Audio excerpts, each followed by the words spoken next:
Yo soy la laguna.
From the embrace of the ocean rises a majestic volcanic island.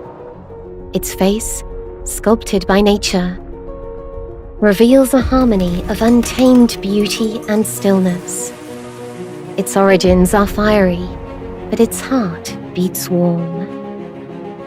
Its black sands tell ancient stories of fire and lava, each grain holding the mystery of creation, a reminder of the primordial force that gave birth to this singular landscape. Every table serves a feast of colors and flavors, inviting you to indulge in its essence, elevating the art of cooking to an expression of identity and pride. As the night falls, the sky lights up with a celestial parade of stars that dance across the heavens like embers of hope and magic. It is then that the island reveals its true splendor, and spirits soar to the ethereal. Nature and humanity come together in perfect harmony, preserving the grace of a soul that is always beautiful, reflected in the eyes of those who visit and call it home. La Palma, always bonita. They call you Bonita, Bonita and silent. Beautiful is your song, with salt lyrics in honeyed verses. Beautiful is your cry, with hints of lime. You nurture me, you lull me, you tempt me, you thrill me, you calm me, you give me wings, you make me feel alive. Beautiful is your blushed reflection in my eyes, majestic the eyes of your infinite skies, because you mediate battles between lights and roots, and you soothe rage with colors and shades. Beautiful when you roar, when you light up. You are beautiful because you are born again, because you rise. You are bonita, and so are your people, because they look after you, because they love you, because they look after each other, because they love each other. Yesterday, today, and tomorrow. Bonita, for 1,000 reasons. Bonita, always.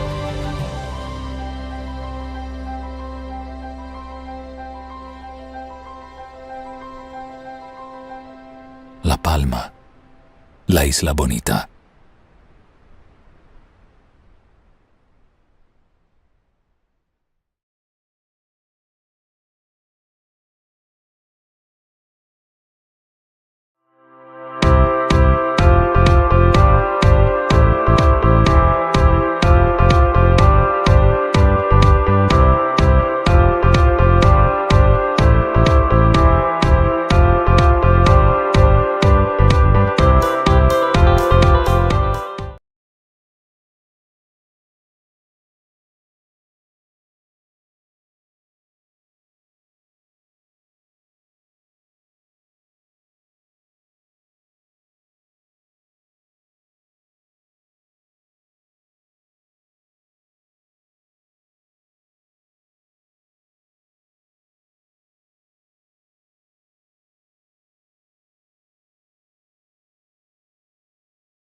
5 minutes because people is coming in the trams. One of the keynote speaker, is coming. So sorry, waiting for him. So enjoy today. This is the second day. So we have an amazing agenda for all of the day. So we hope that you enjoy with all of people that's here. For the participant, please, take the opportunity to have any different meeting with all of the keynote speakers, that's academic and professional, because they are moving around here. We have Tom there, we have Brian, also with me, Jonas Carlos. So all of them, they are stay here. So gives the opportunity to have a different meets outside, in the coffee. We have today two different activities in terms of gastronomy. We have a coffee with kilometer zero products from here, from Tenerife. And for the lunch, we have a surprise. We have a Michelin, lunch with a, cooker that's coming from the south of the island. He's in a hotel, so today he is going to have a Michelin lunch, offered, showing different products and different dishes of the Canaries. So it's an amazing activity. So I hope that all of you will be here. So please stay in the building, okay? We start today also, with the academic session. Yesterday we have a so big day with all of the professionals, but today all of the academics coming. So we start at the same time the professional and academic after the B2B session. So for the academic, we have different parallel sessions outside in another room that's called Salón de Grados, and the polyvalentes are there. So there are 2 or 3 different staff, with a purple t-shirt. So follow them because they know where is all of the rooms. So take the program. If your session is here or there, so follow them. Okay. So welcome to the faculty again today. Amazing for you, and I hope that nightlife of La Laguna was amazing also yesterday. So welcome again. Waiting.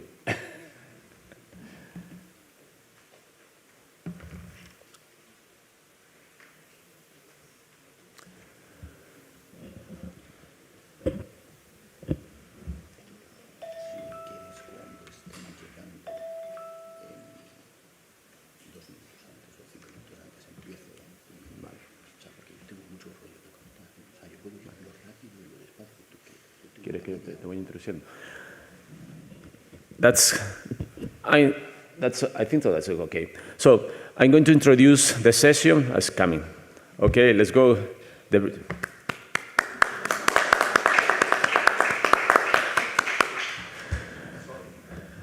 Don't worry, Jack.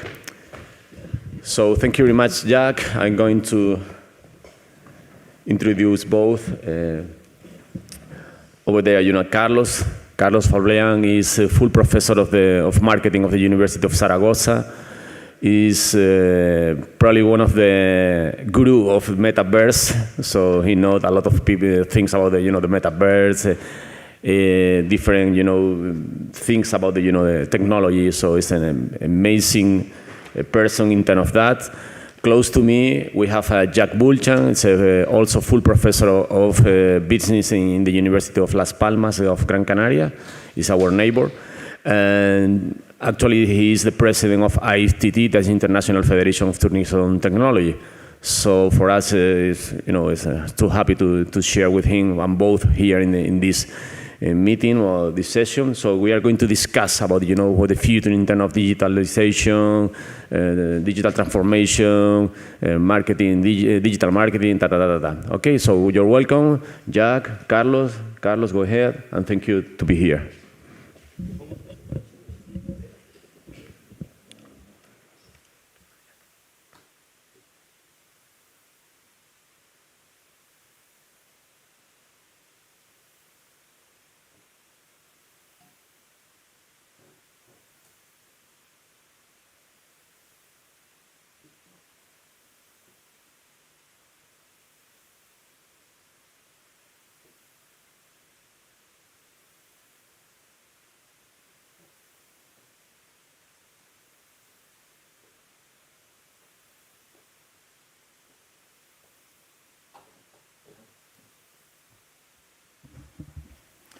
Okay, thank you very much. So it's, first of all, I just would like to highlight so happy I am, so delighted I am to be taking part of this excellent activity, not only from academic business perspective, but also the possibilities of interaction provided by the organizers. I really appreciate this nice invitation.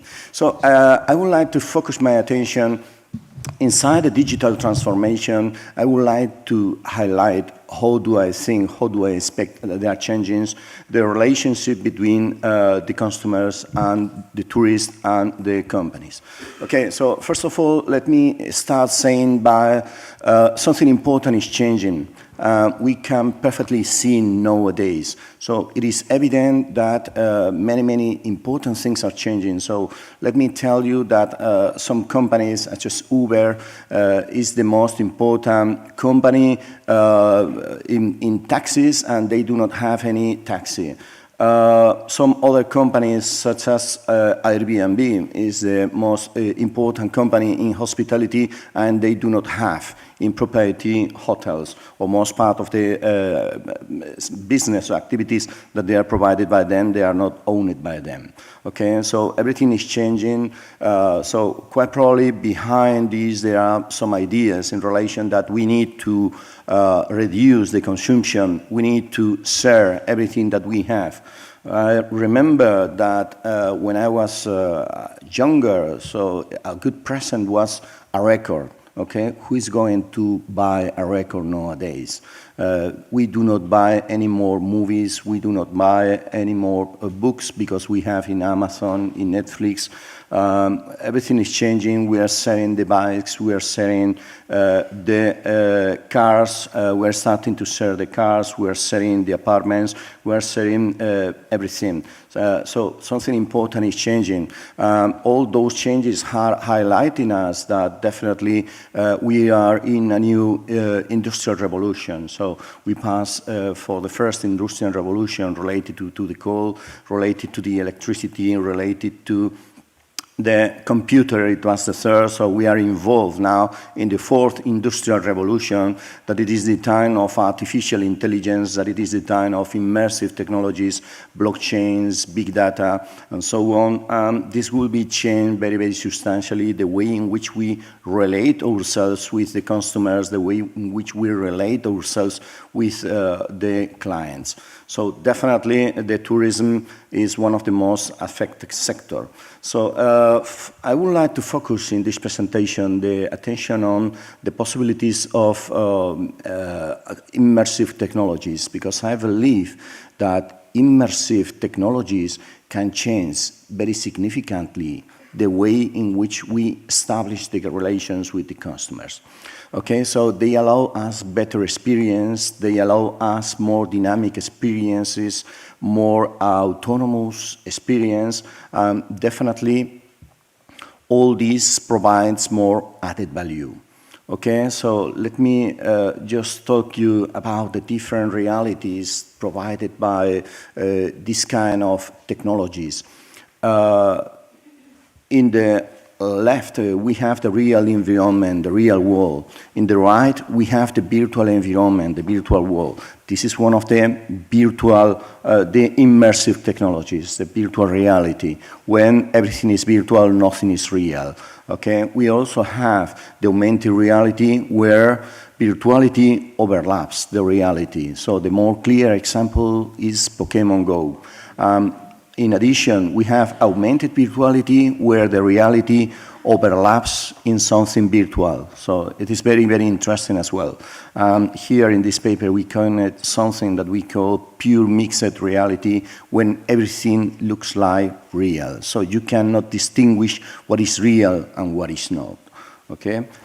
This is very important, because those kind of technologies allow us to support, to make more easy to take decisions, because it is clear that those kind of things you can see in the video, that it reduces the cognitive effort that we need to do in order to take a decision.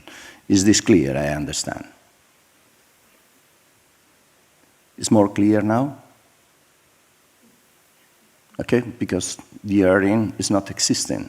Okay, so this lady is taking a decision based mainly on the possibilities provided by augmented reality.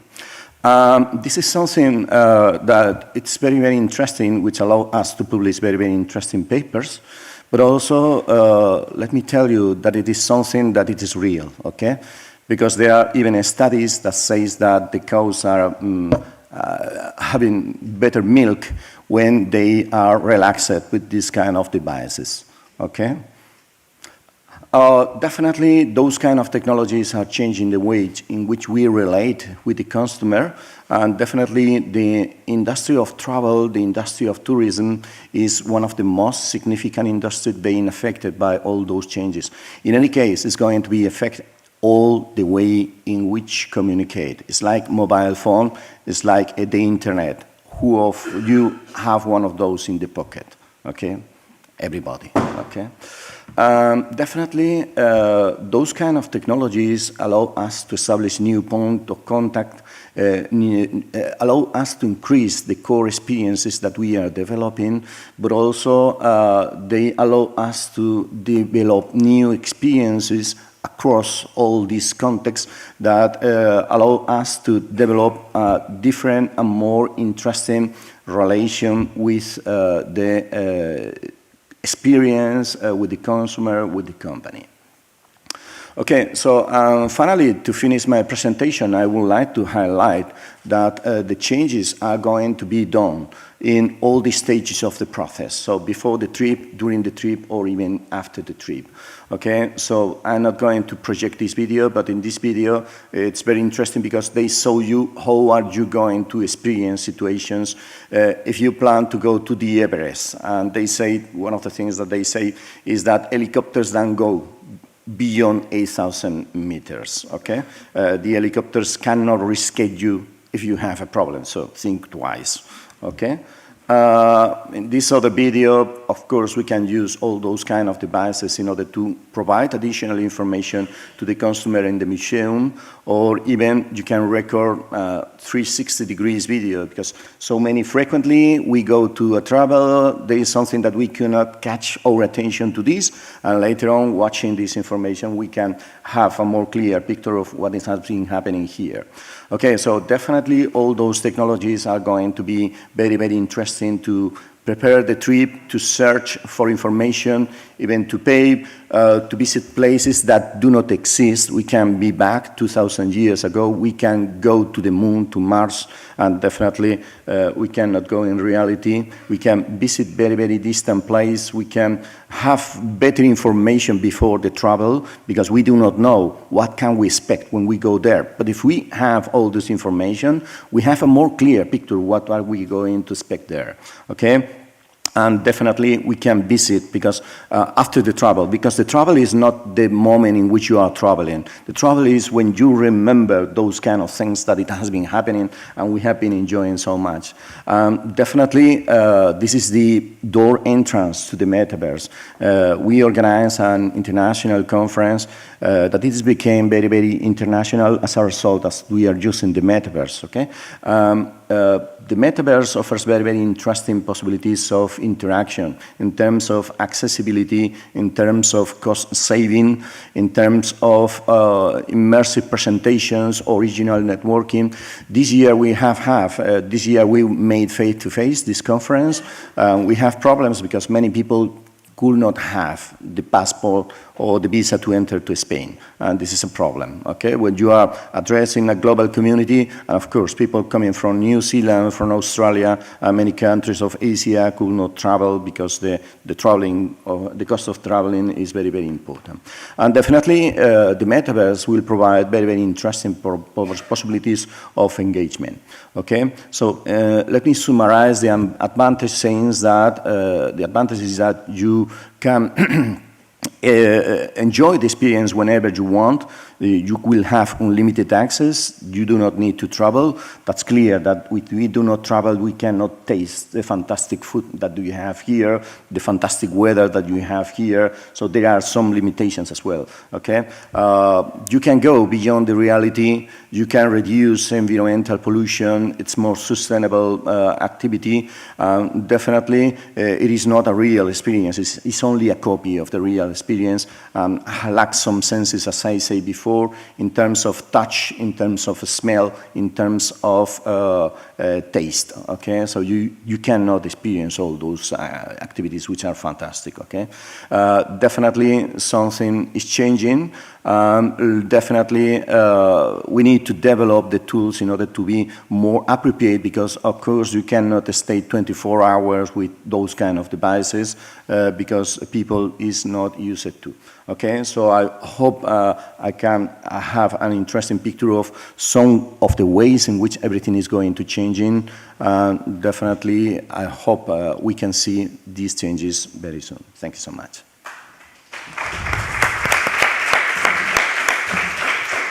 Okay, thank you a lot. Very brilliant, presentation, Carlos. So probably most of you, are thinking about the metaverse. So later on, we have an opportunity to have a different question for him. Jack, welcome. Okay, so Hi, good morning. Yes? Yes, go ahead. While the presentation is uploaded, I would like to say a couple of things. First, sorry for arriving late. Yes. It is not my fault, it's Eduardo's fault. And I would explain why it's Eduardo's fault, because Eduardo told us the first day that one of the indicators of the conference was sustainable mobility. So today I knew I was slightly late. I passed just in front of the taxis, and I was going to get one. And I said, no way, I'll take the tranvia. Even if there's a slight strike that makes it go a bit slower, not so frequent, I'll take the tranvia, because Eduardo told us to be sustainable. Well, that's a big lie. In the end, it's my fault, obviously, for not leaving before the hotel. But in any case, I want to say this. I want to say thank you to Eduardo first for the invitation. Of course, it's always a pleasure to be here. And for organizing this conference. I think we had a wonderful day today, and everything looks like today we're also going to have a probably even better day. So thank you very much, Eduardo, and all of your team, of course.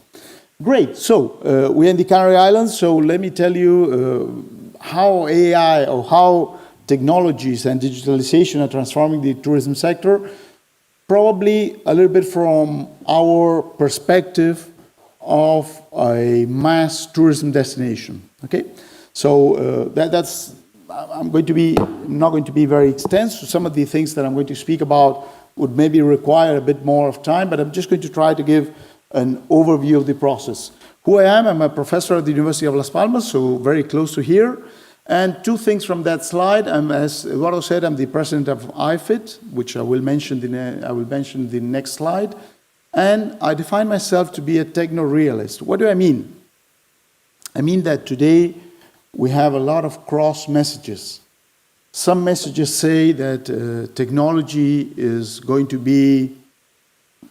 make us better humans, it's going to make us be happy the whole day, it's going to be wonderful.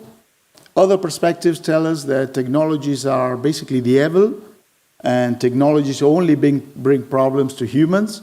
Carlos just now has shown us how technology have good things and not so good things. So I think we need to have a balanced perspective and approach to technologies. And I like to do that. I like to look at the good things, but also take a look also at the potential problems or trouble we may have.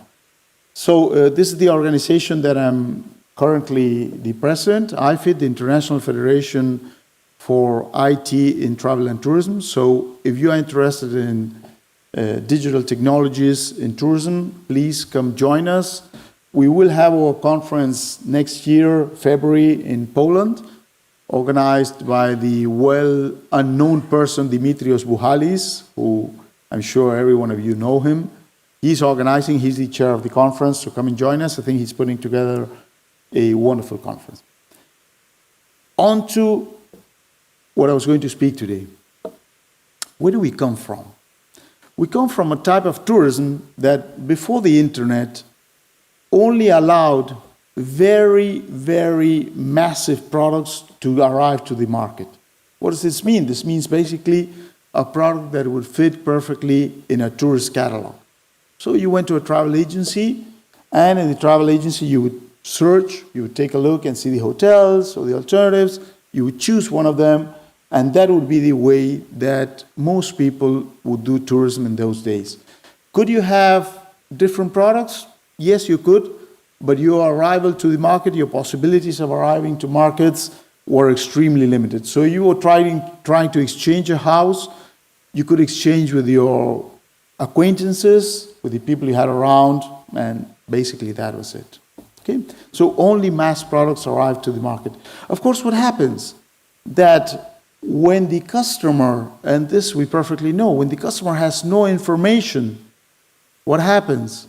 Can anyone tell me if there's any significant difference between those two products?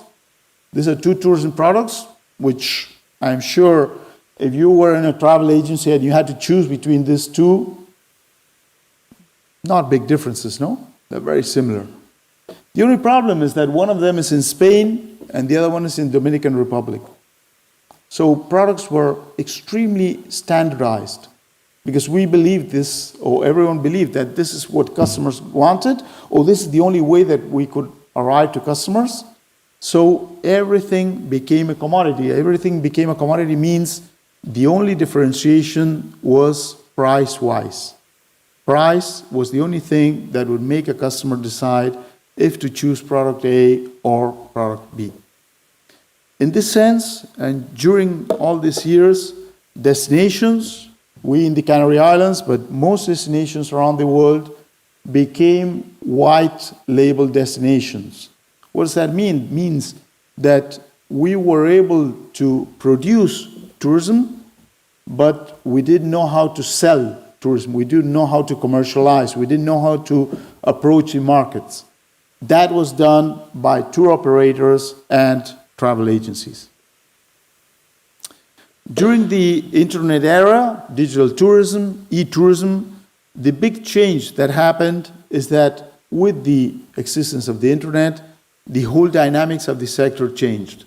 And those are the changes that more or less I think we can all agree that happened, and every one of us can probably mention other changes or other things.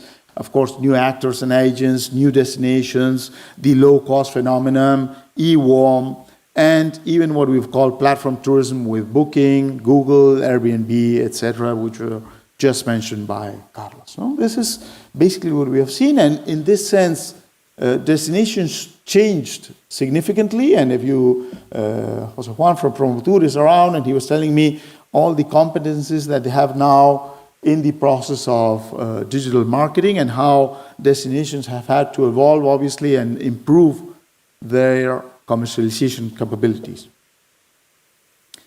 Now we move on to AI.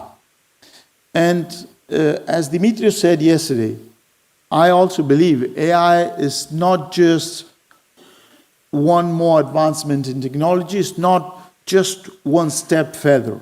It's a much bigger change.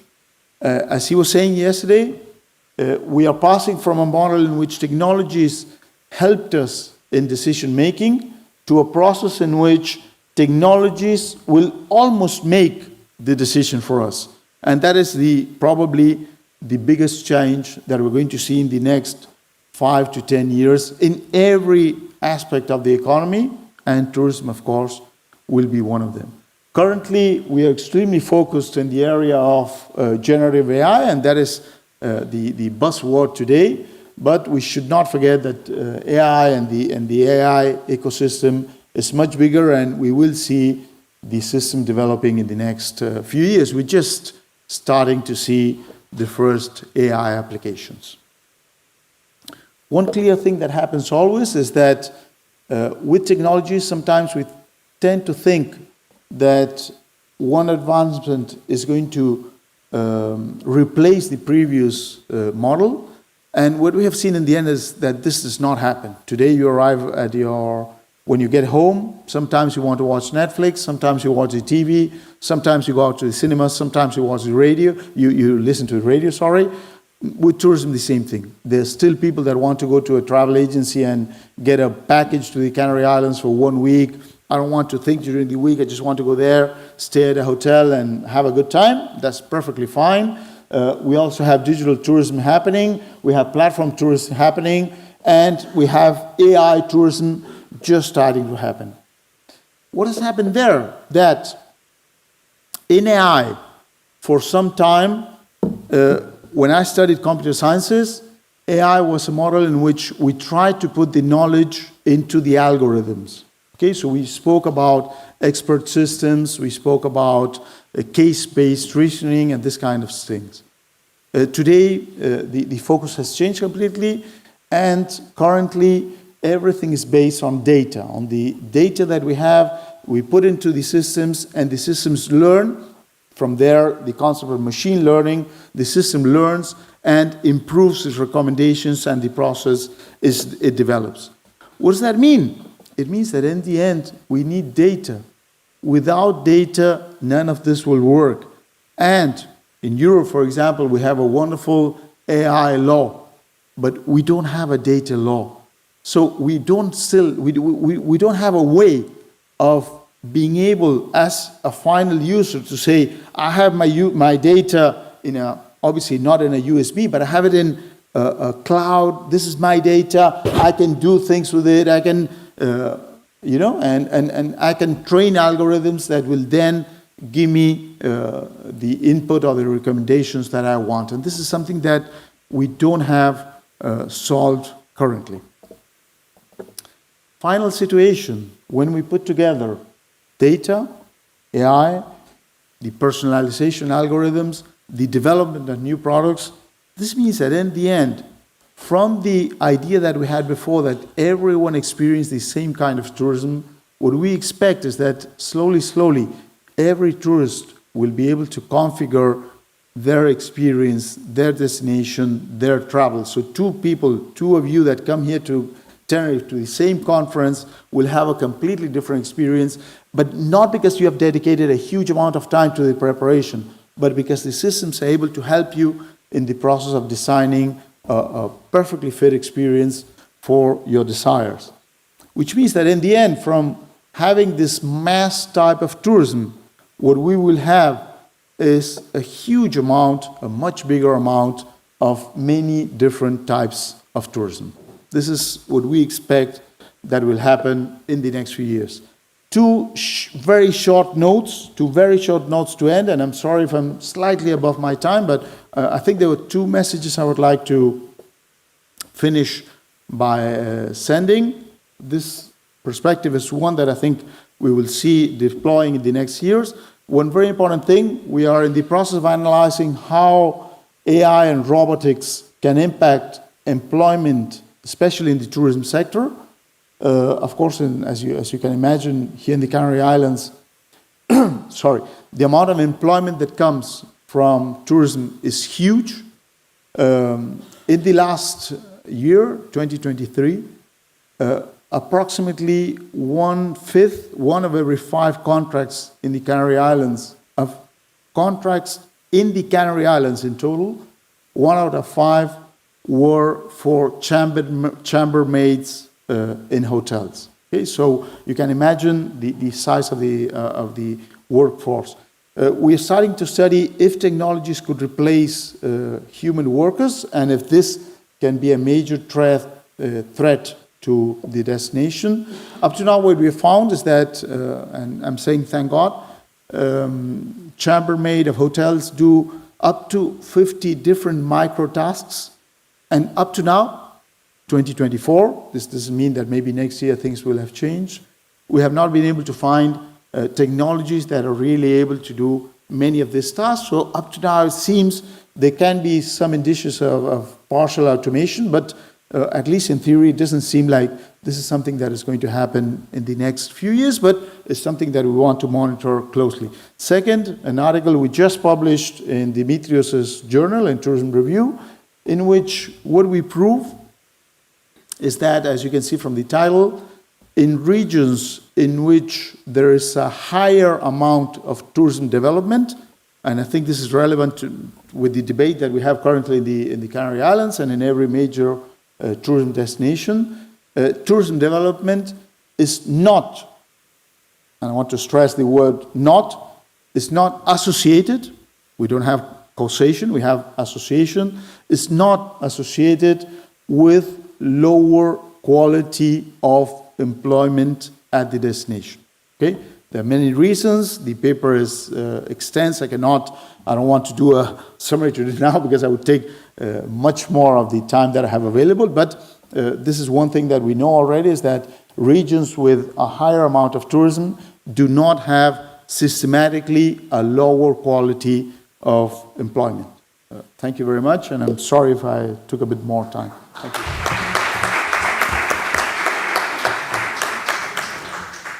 No, thank you. Thank you very much for both. So we open a few minutes to discuss with both, participants, both keynote speakers. So we open any question.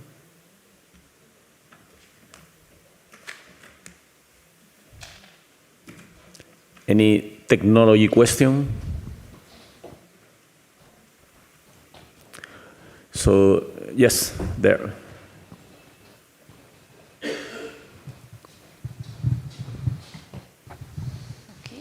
Good morning, everyone. I'm Irena Travar from the University of La Laguna.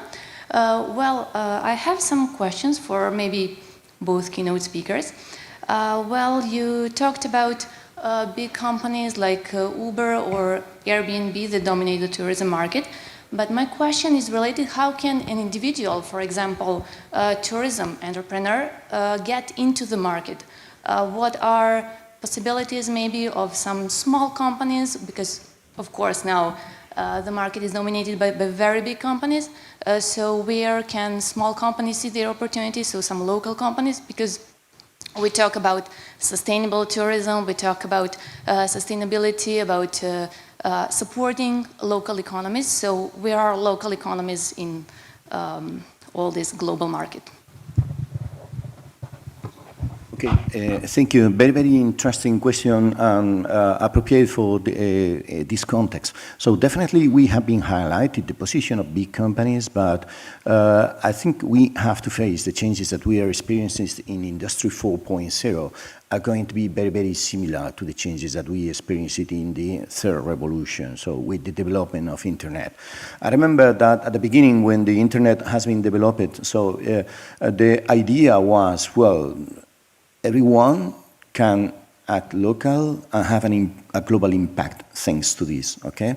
So the changes, which are the main changes now? So the changes is that, especially artificial intelligence, is going to allow you to multiply the capacity of doing things very, very substantially. And we are going to a more segmented market. So the important point is that an individual having a company can have the possibilities of having the great idea of create unique experiences, taking advantage of the possibilities being offered by artificial intelligence. Some people say that as a result of the development of artificial intelligence and the reduction of activities being done by humans, so quite probably people say that it would be possible to create companies which was only one person having the possibility of having a great amount of sales. I don't know if they were saying 100 millions or something like that, okay? It is now possible as a result of the possibilities being offered by artificial intelligence.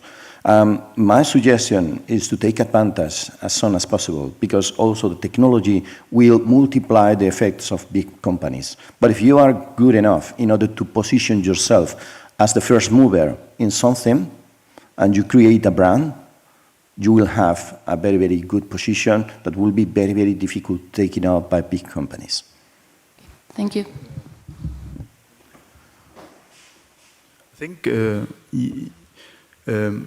one of the things, there's an article we published that the one Dimitrios showed yesterday, and one of the things that we mentioned there is, and I come today with what I spoke about the need for data. And I think one of the opportunities, so the answer to your question would be highly dependent in the area in which you're trying to develop a business, okay? So obviously if you're trying to compete with Booking, unless you're able to find a very niche market in which Booking is not arriving, and for example, Booking tried to move into sustainable green travel, something like that, now they've taken it away because it didn't make sense. So I think there are some small, very small opportunities in which you have to be very good to find them, but it's extremely difficult. But I think one of the areas in which small companies can thrive is with the connection with other small companies. And I think there is where destinations and public administration have a key role in trying to put together companies that are doing similar things so that can benefit one from the others. We should not forget, and I always come back to my own book, that is data. We should not forget that we have all these massive companies, and for example, we have Booking, but Booking knows absolutely nothing about what the tourist does at the destination. So once they enter the hotel, they have lost track. And that is something that only the businesses at the destination, Google, of course, you have your mobile with you, so has a bit of data, but the companies at the destination, all the destinations as such, can have a bit of data there. So maybe there could be a chance, and of course, as Carlos was saying, artificial intelligence is the next promise, but once again, there we are seeing huge companies that are the ones that are already cornering the market. So it's not going to be easy unless you're very, very, very innovative and you're able to find an idea in which no one has really, over what we have already, you're able to find one small vertical, one small horizontal in which you can be really differentiated. So, yeah, difficult, very difficult. Thank you, Jack, Carlos. We have another question there. There. This question is for Flavian. Hello. This is a question for Mr. Flavian. Talking about metaverse. I mean, we heard about virtual reality like 10, 15 years ago, and then stops. No one talk about in the newspapers, etc. Then now arrived the metaverse. Everybody was talking about metaverse, and now it looks like stop. Or even the Mark Zuckerberg give a step back. Now everybody's focusing on artificial intelligence. So. What do you think about metaverse? Is it the time now, or maybe we have to wait another 5, 10 years to be developed?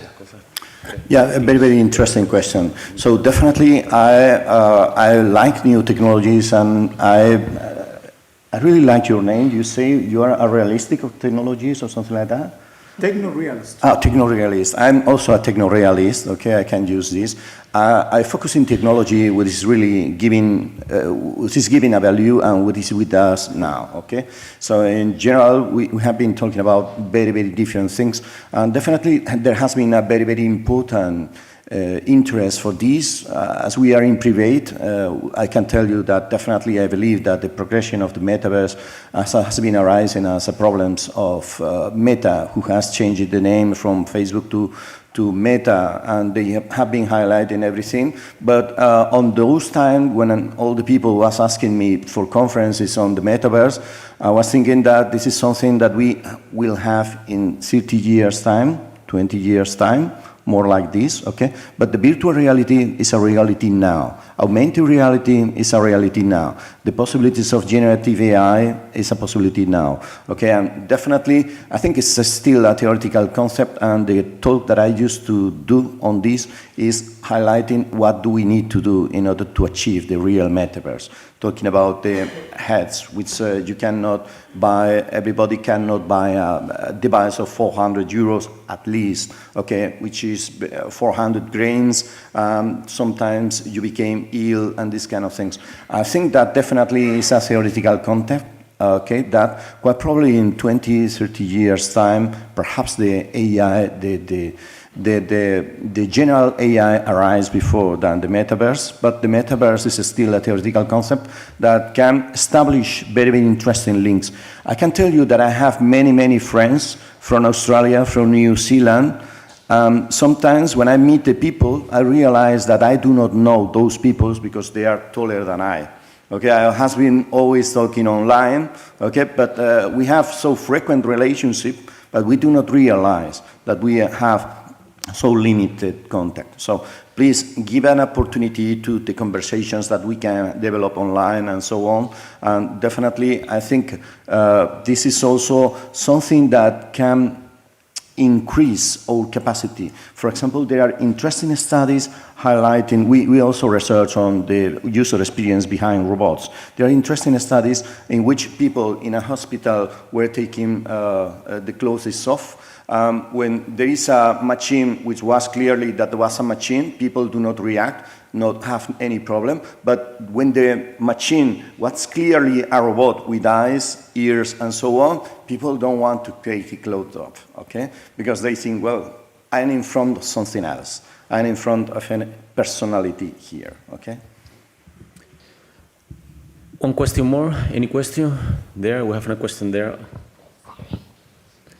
Thinking, Carlos, and before to close the session, thinking, look, the title of the Congress is Think in the Future, Create Now. So try in a minute to translate, the audience, 2 or 3 different tips to research in the future, but later on.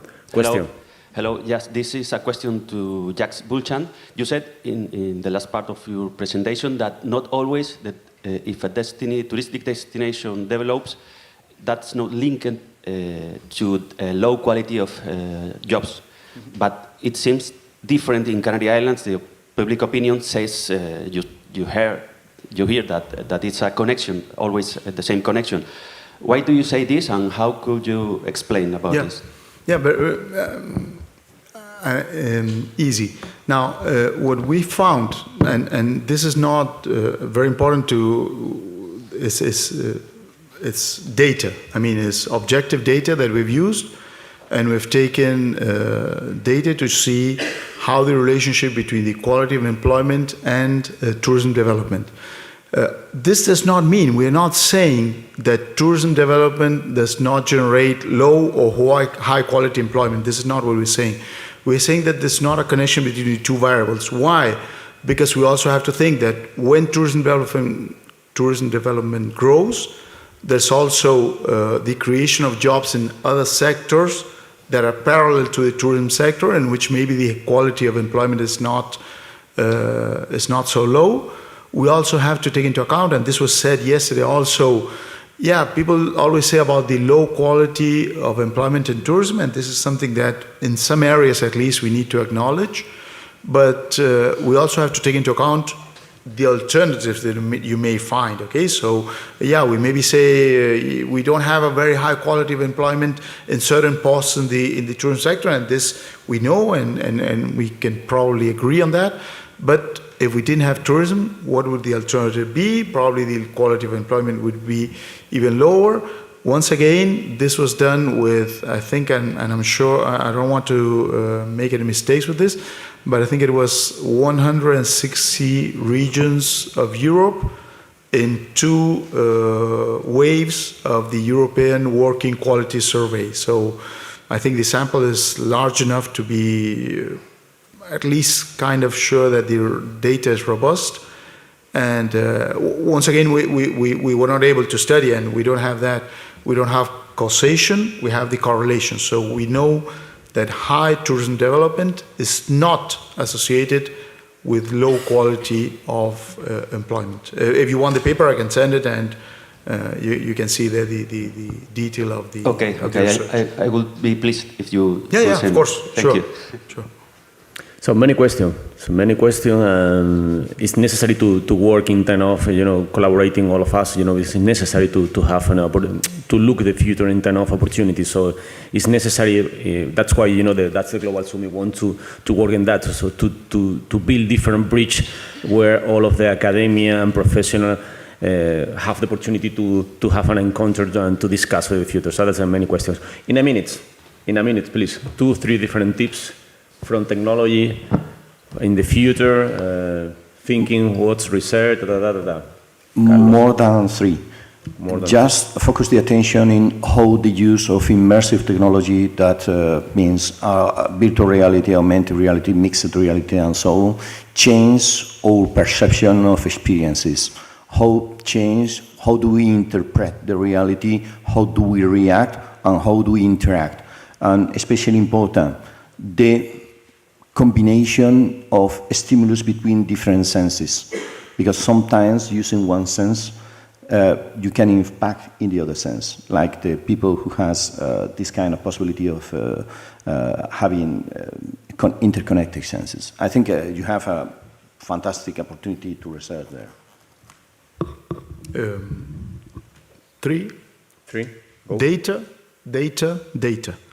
We have a huge opportunity, because we are seeing that where there's data, the AI algorithms progress exponentially. We can now debate if OpenAI did right taking the New York Times articles or not, and that could be another debate that would take another 45 minutes to 1 hour, so let's forget about it just for 2 minutes. But we have a huge opportunity in tourism. No one has the data of the tourist at the destination. No one. Only the tourism operators, destinations, organizations. Let's get together. We have to, and as researchers, we need to develop what is the framework, under which circumstances would people be agreeable to give their data. How can we do it? And then we can develop the sector. If we want to arrive to a situation in which we can give a good recommendation to a tourist, we will not be able to do that without good data. And giving good recommendations will probably, and this is just an opinion without scientific base, but let me give it since I'm here. When we have good data, when we're able to give good recommendations, probably what we'll find is that tourists will go to many more different places at the destination, that the distribution of expenditure will be much better. It's just a free idea. I don't know if it's true or not. We haven't checked it. But at least let's try it. Because if not, they're going to go to the same products always. And that means that everyone's going to the same theme park, to the same cathedral, to the same, which means we don't have distribution, and then we have all the other problems. So, tips, data. Data is the solution. Okay. Thank you a lot. Thank you, Jacques. Thank you, Carlos. Amazing to have this both, researcher of Spain, the academia helping us and, telling the future. Thank you. A big applause for them. Thank you, Eduardo. Okay. Thank you, Carlos. So we have another section right now. It's in Spanish, sorry, but we have a translates. So again, put your headphones, take the Zoom apps in your mobile, okay? Here is Alexis and hotels. Who's coming? Alexis, hotels.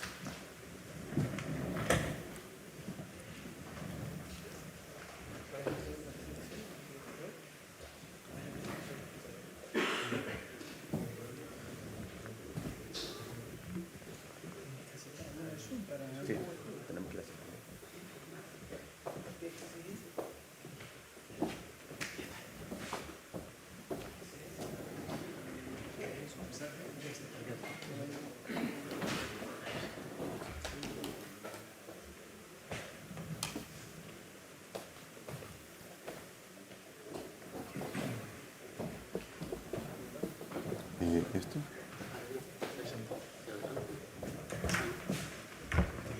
¿Qué tal?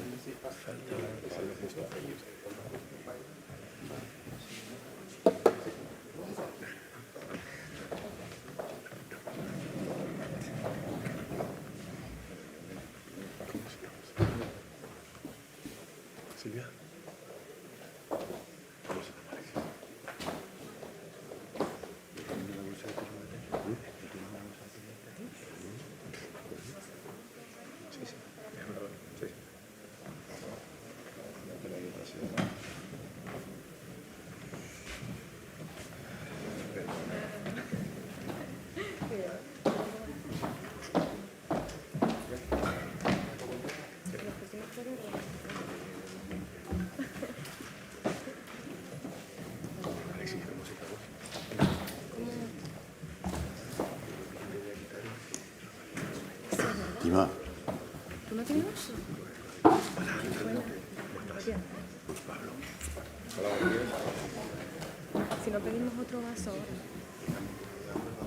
Hola, buenos días.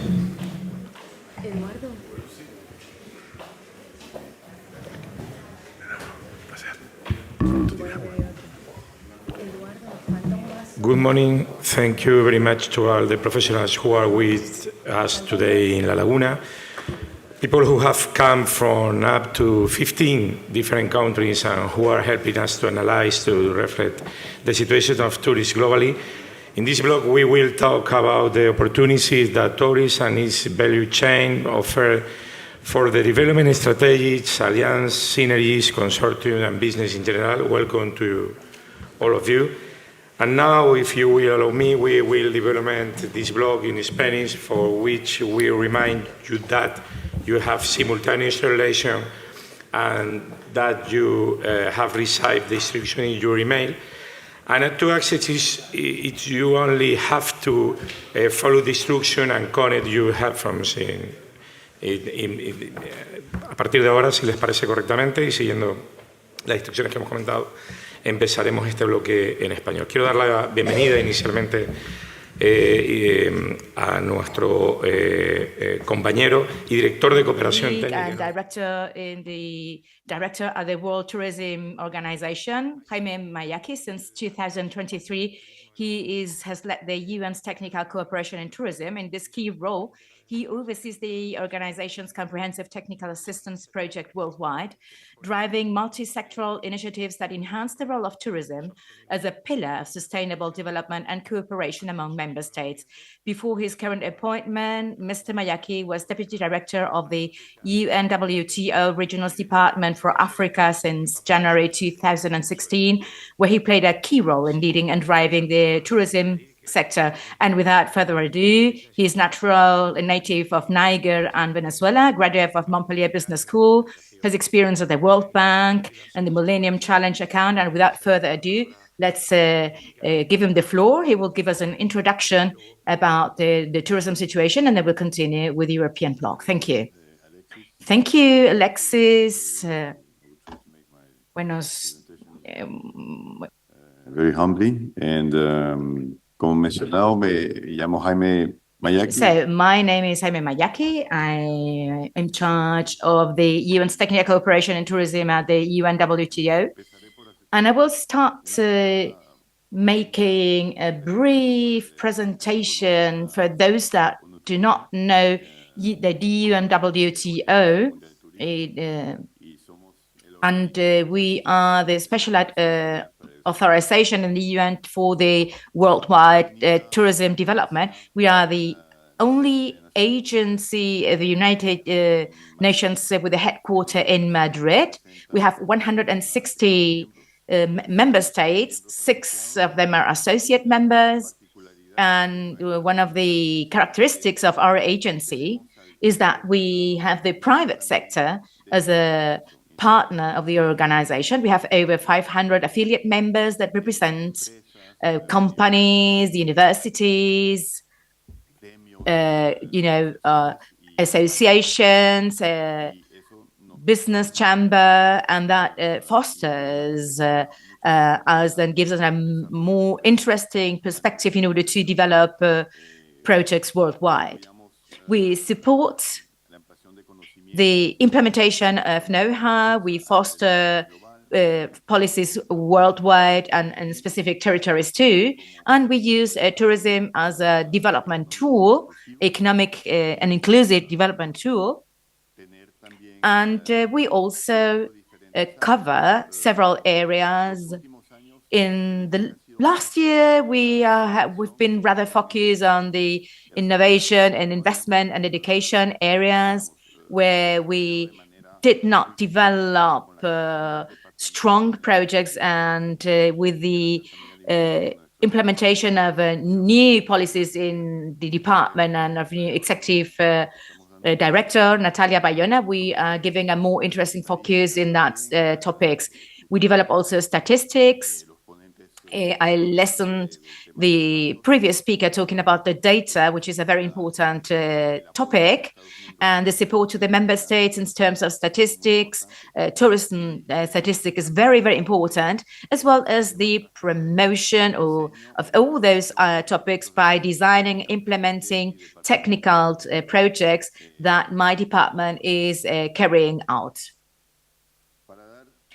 In order to give you an overall perspective, I think yesterday it was presented in maybe in detail, but just I would like to underpin the main results, conclusions of a barometer that was published in May this year, where we see that the worldwide recovery has been very important during the year 2023 compared to the year 2019. We have recovered some 89% in several regions. We are just about to recover to pre-pandemic levels, and some regions have even surpassed those levels. So we see that in the Middle East, in Africa, in Europe, have already surpassed those numbers, and the other regions are on the right path to recover. And that data are also indicators in order to tell us that we are ready to strengthen tourism as an inclusive tool. But another lesson learned is how the destinations might construct some tools to prevent what happened. I mean, during the pandemic, when it happened, there were all type of responses. I mean, national responses and local reactions, individual reactions, and those different responses did not help to prepare several types of answers, proper answers to such a global situation facing such a crisis as like the pandemic. And one of the lessons learned, and we want to find out in the destinations, is from the governance point of view.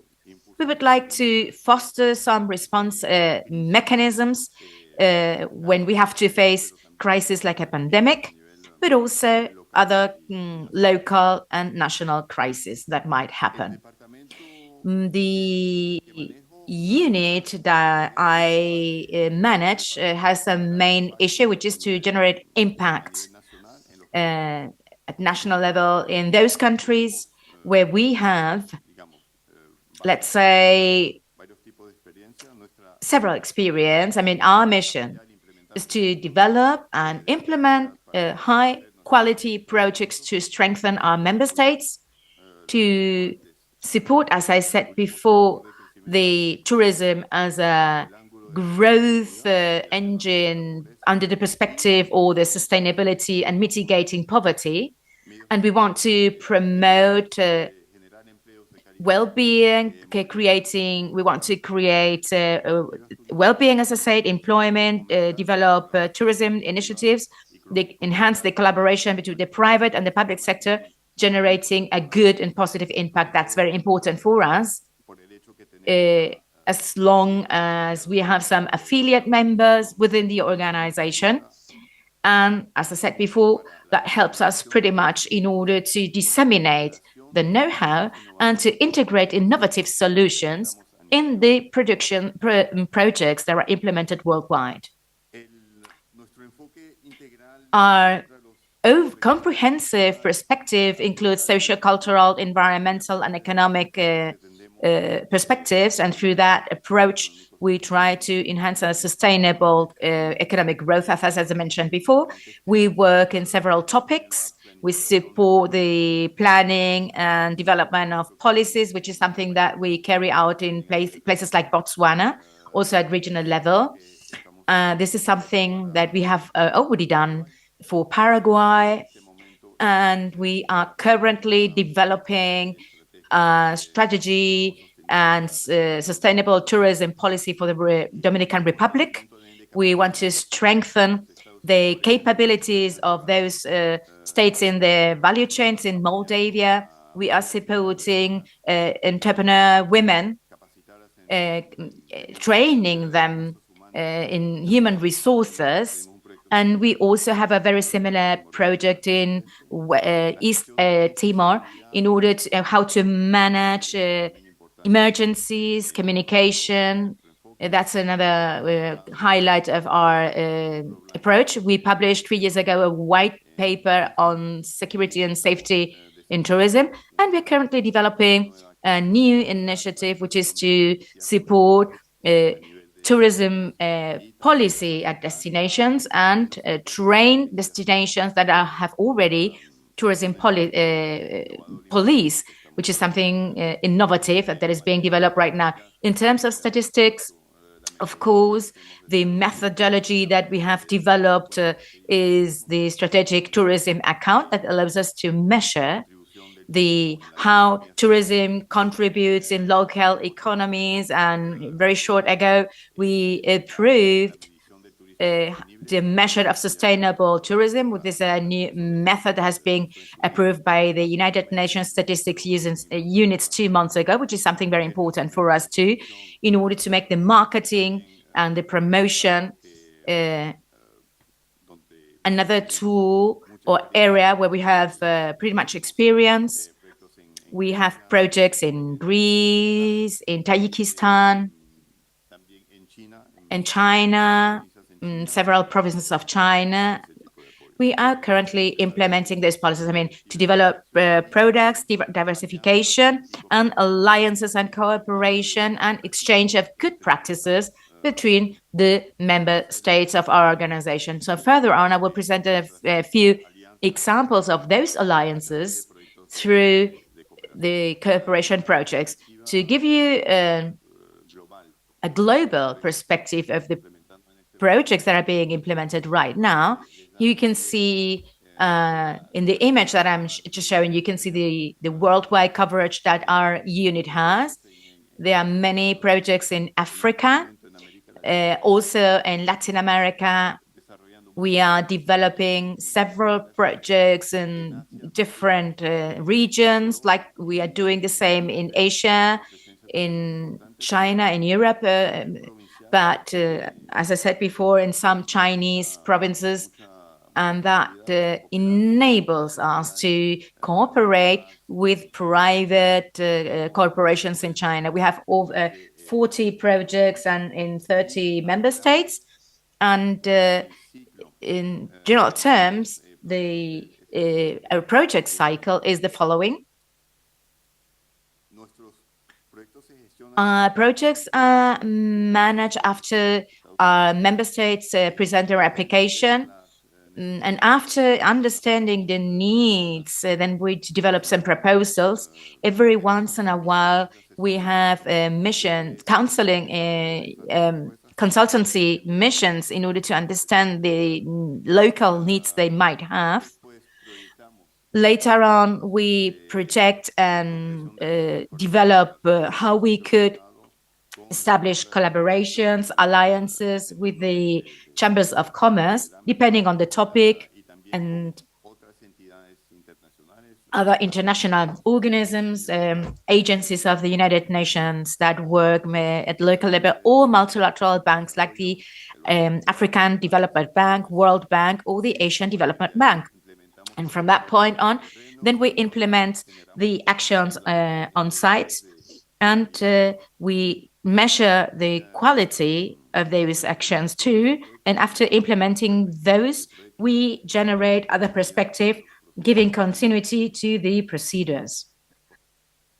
Algunas de nuestras alianzas. Some of our alliances, some of the public-private alliances in several topics that have been presented here, like the statistics system, for instance, in Nepal, in Benin, in Mongolia, are projects that we have been implemented hand in hand with the World Bank, as well as with the PNUD. With the World Bank, we have cooperation, a very wide cooperation and legal framework that enables us to implement the projects worldwide. And that's something that we are carrying out in Benin, for instance, and in China too, in Guangzhou province.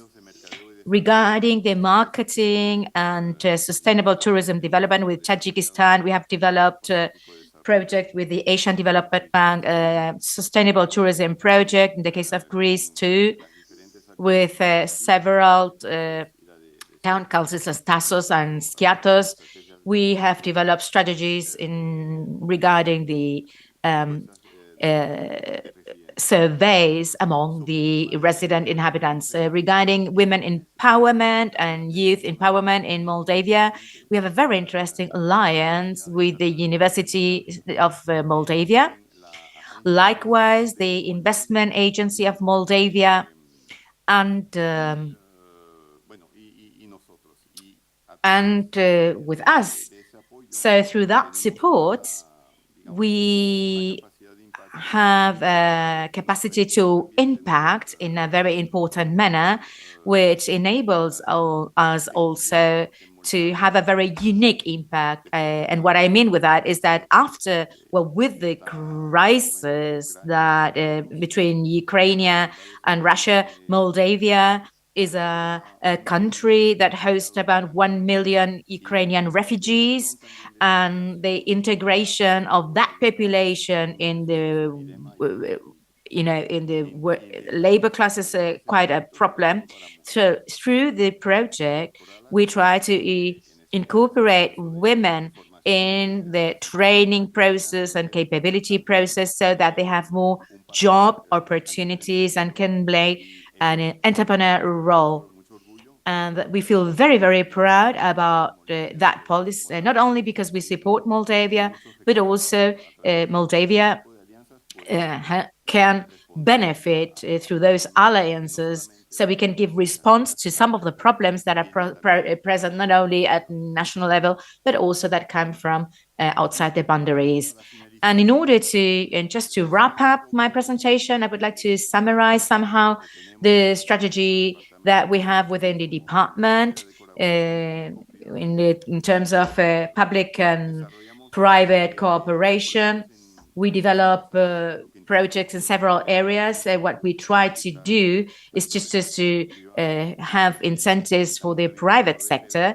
We try to promote event and cooperation and exchange spaces so people can exchange experiences, good practices. Our department is currently working, trying to reconfigure the way we focus our projects, because we are aware that some countries have good practices that might be disseminated to other member states, which is the recent case of Colombia. There is a lot of experience regarding tourism and peace. We are seeing some opportunities to promote and share experiences with other member states, especially in the case of Africa, where they have already shown some interest on both sides.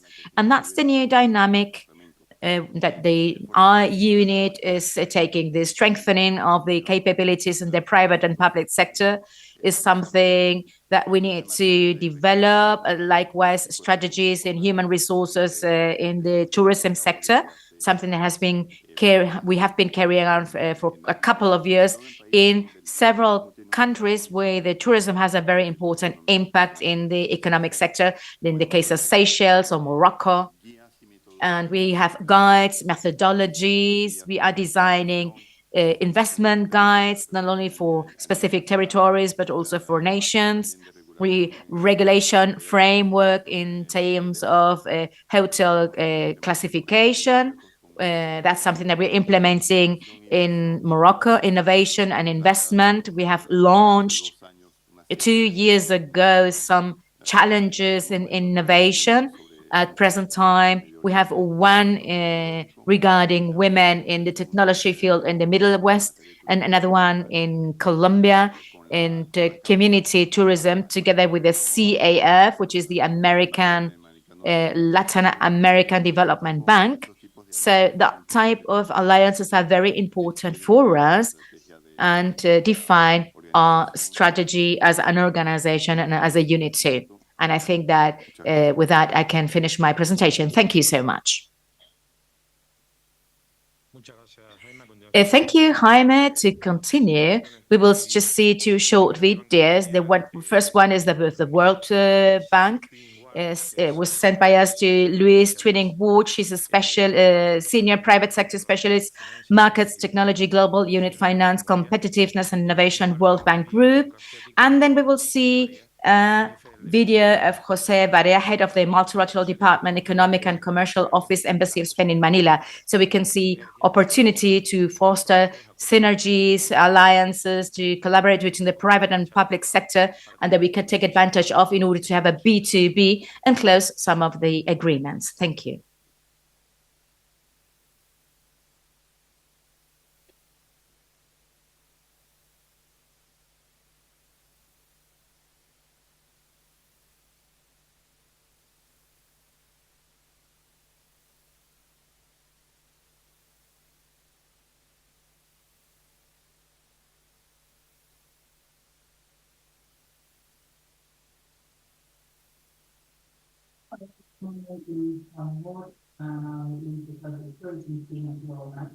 Pleased to be presenting virtually to you today to tell you a little bit about what the World Bank does in tourism, what the latest things that are topical, and also how to apply for work and consultancies with the World Bank and through World Bank projects. So the Global Tourism Team at the World Bank sits in the private sector unit of the bank. We have a comprehensive approach to sustainable tourism, which includes looking at demand. It includes looking at government regulations and preserving and conserving the assets on which tourism depends.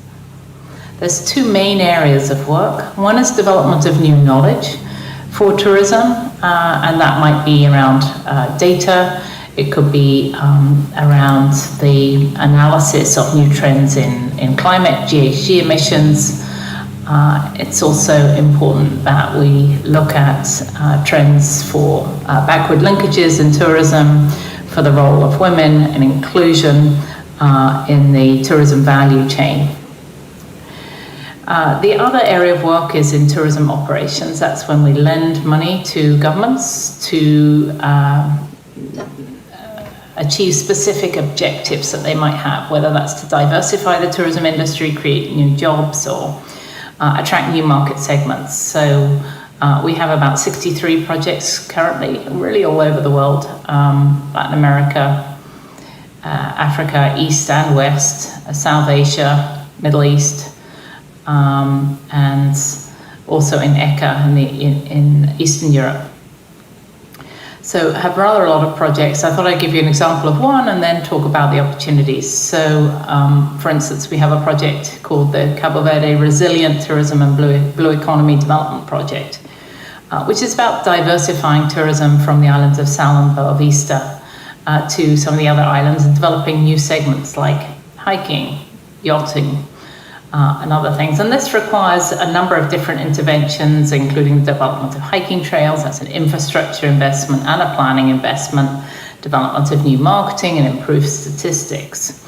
So the types of opportunities, consulting opportunities that could come up with something like that, you would see competitive tenders for the development of statistics frameworks, visitor surveys, digital tourism marketing. There was also a strategy developed for hiking tourism.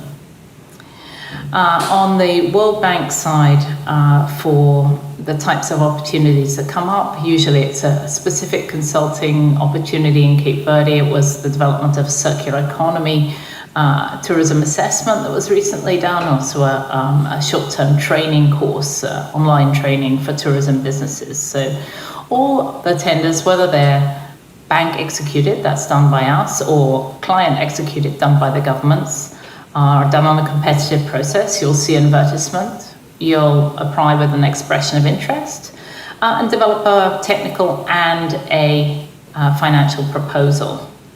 So just a couple of do's and don'ts. Do keep it short, keep it organized, keep it concise. It's an indication of how good you are at doing the product. Do make sure you have the experience and the criteria. Do highlight all your relevant experience, and do keep it short. Don't submit 100, 200-page proposals. Don't submit 10-page CVs, just relevant experience.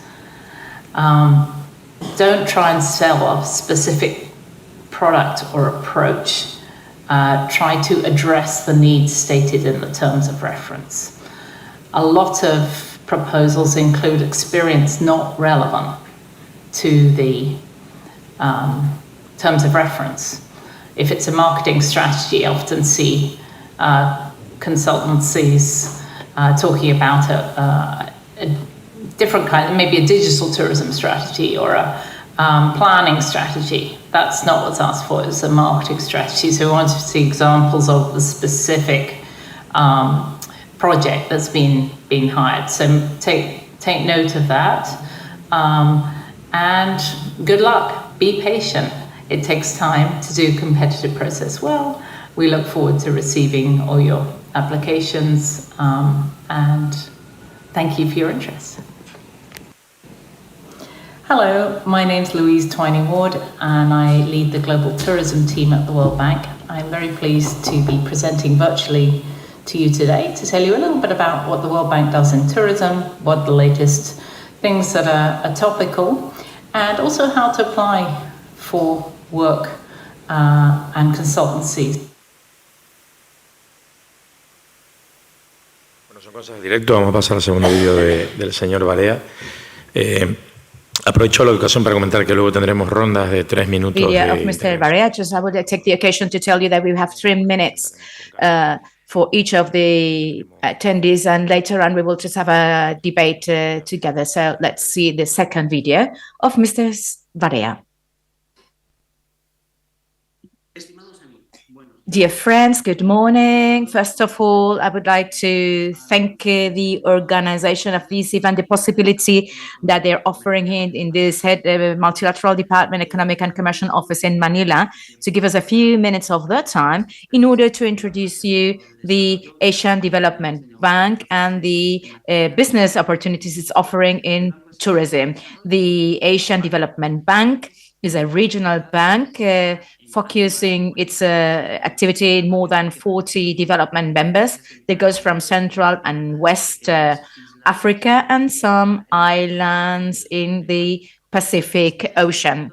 It is true that the Asian Development Bank, it has an important investment in the traditional sectors, basically water, transportation and energy sector, that justify 80 to 85% of the investment of the Asian Development Bank in the receiving recipient countries.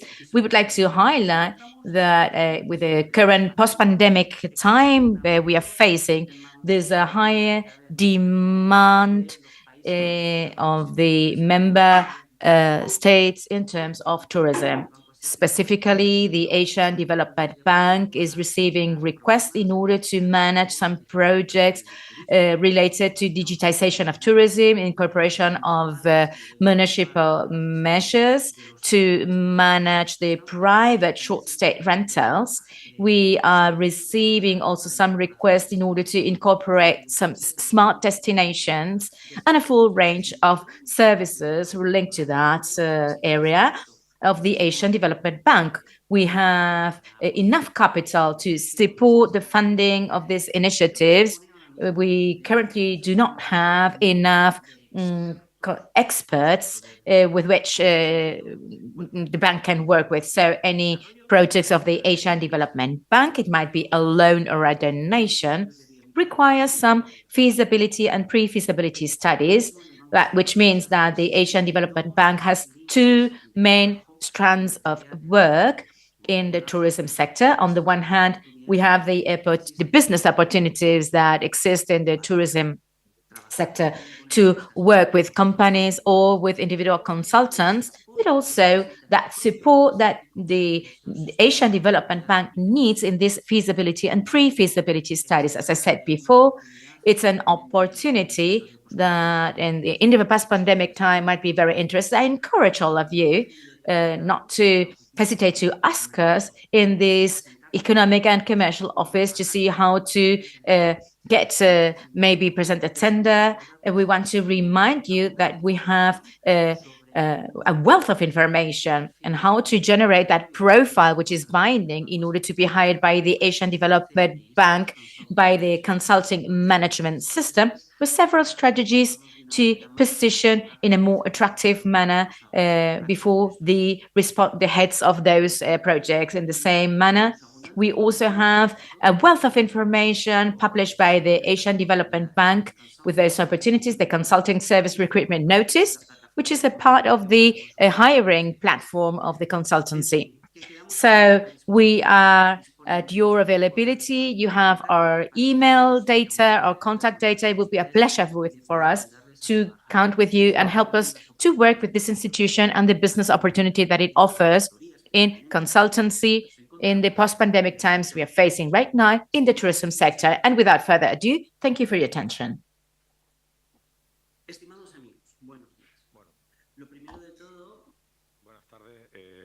Okay, good afternoon again. And now we want to get in touch with Fernando Caicoya. We'd like to introduce all the people that are participating here. He's the head of Tourism Professional Services Department, ISEX. This is in Miami, Florida, a Spanish Trade Commission. He has also worked in Spanish Trade Commission, Sao Paulo, promoting the Spanish SME in Brazil. He's an executive MBA by the Business Institute of Madrid and Diploma of International Trade by the Commercial Studies Center. He's been working for the State Business Secretary. He has a degree in law. He's a member of the faculty of different training centers and has a lot of international experience. And he will just get in touch with us in a few minutes. And then we have also here Pablo Martín Carvajal to my next. He's the Executive Managing Director of ProExca, the Internationalization Support Program for Canary Companies. He's been Director of Competitiveness, Innovation and Digitization in the Chamber of Commerce of Tenerife, Deputy Economic Director for African Affairs in the Government of the Canary Islands, Director of Africa Info Market, and he holds a degree in economics from the University of La Laguna. At the right, we have Silvia Camacho. She is from Tender Boost Consortium. She's the driving force behind the international tender program Tender Boost, which is a collaborative effort by ProExca and the Canary Islands Chamber of Commerce to work coordinately to see which is the best participation that Canary Islands companies might have in international tenders, thereby diversifying the business opportunities and fostering their growth. She's the project manager of the International Tenders Project, ProExca. She works also in DG Markets. She was also a technician in the Chamber of Commerce International Advisor. She has worked in ENC Global. She has a Master in International Business and has a degree in Business Administration Management, International Business Management by the University of Las Palmas. We have also Tatiana David from Motor Project. She's a professor and researcher at the University of La Laguna. She's also a researcher at the University Institute of Tourism and Economic and Sustainable Development, TIDES, a member of the UNESCO Chair of Institutional Relations of Tourism Planning and Sustainable Development in Education, Director of the MO2 Neuromarketing Research Laboratory at the University of Las Palmas de Gran Canaria. Likewise, to the left, we have Vicente Dorta Antequera, Executive Director of Caudal Control y Gestión de Proyectos. He was the Managing Director at Turismo Tenerife 4 years, General Director of the Chamber of Commerce Santa Cruz almost 20 years, and technician of the Agencia Española de Cooperación Internacional. And then he has a degree in economics by the university. He has a master in international business, and he has also finished the PMD program, Management Development Programs. And I introduce Jaime Mayaki, the Director of Technical Cooperation of the UN Tourism, that is going to join us in this debate. So let's introduce the topics that we want to tackle. In the meantime, let's formulate the first questions that we will have, I mean, we thought that Fernando Leon would be just the first person to talk, but after we solve the technical problems, he will just be the last one. So Pablo Martín Calvaraz will start, then Silvia Camacho, then Tatiana David, Vicente Dorta, and then Jaime and Fernando Leon Caicoya. So if you don't mind, we will just get started with the first block of questions that we have prepared, which is quite simple. What tools would you highlight from your organizations to materialize projects, initiatives, and alliances that favor the tourism development and its value chain? And I would like to highlight the importance of the value chain when we talk about tourism. We tend to think about hotels, or we have in our heads things thinking about travel agencies or operations. Tourism is much more, is the whole value chain. There are all the stakeholders participating around and revolving around the tourism. So we'd like to focus the debate in that way, and we would like to see how we can enhance that, the whole value chain, and how we can contribute with the several tools that we have. So Pablo, the floor is yours.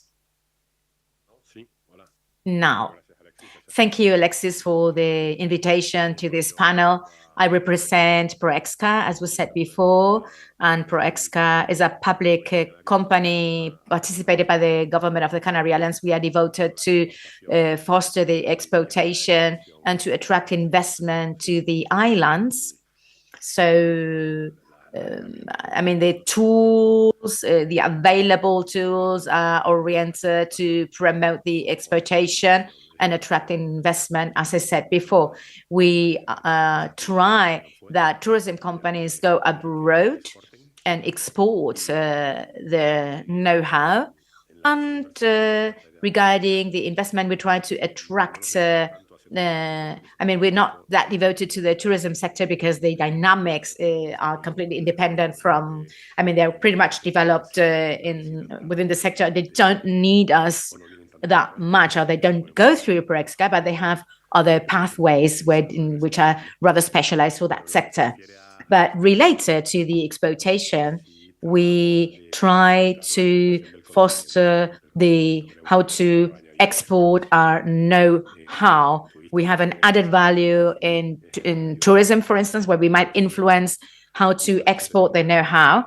And for that purpose, we have several measures or tools. First, the sectorial plans. We have roundtables with the sector and define interesting actions for the sectorial companies regarding what they might do in order to export their know-how.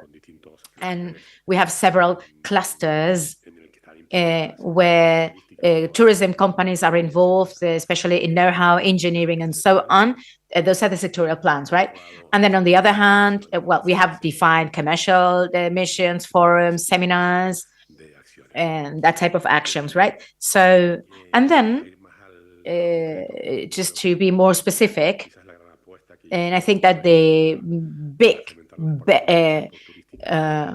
investment was the technical assistance that Proexca wanted to do, which are small agreements or contracts that we subscribe with foreign governments, whereby we ask them which are their needs in technical assistance and in specific topics, not only in tourism, but also in many other factors. So we fund a regional company to subscribe that contract. That might be the urban planning of a maritime area in Agadir, or to how to develop a tourism marketing plan in Guatemala, or how to work in tourism sustainability in Colombia, and so on.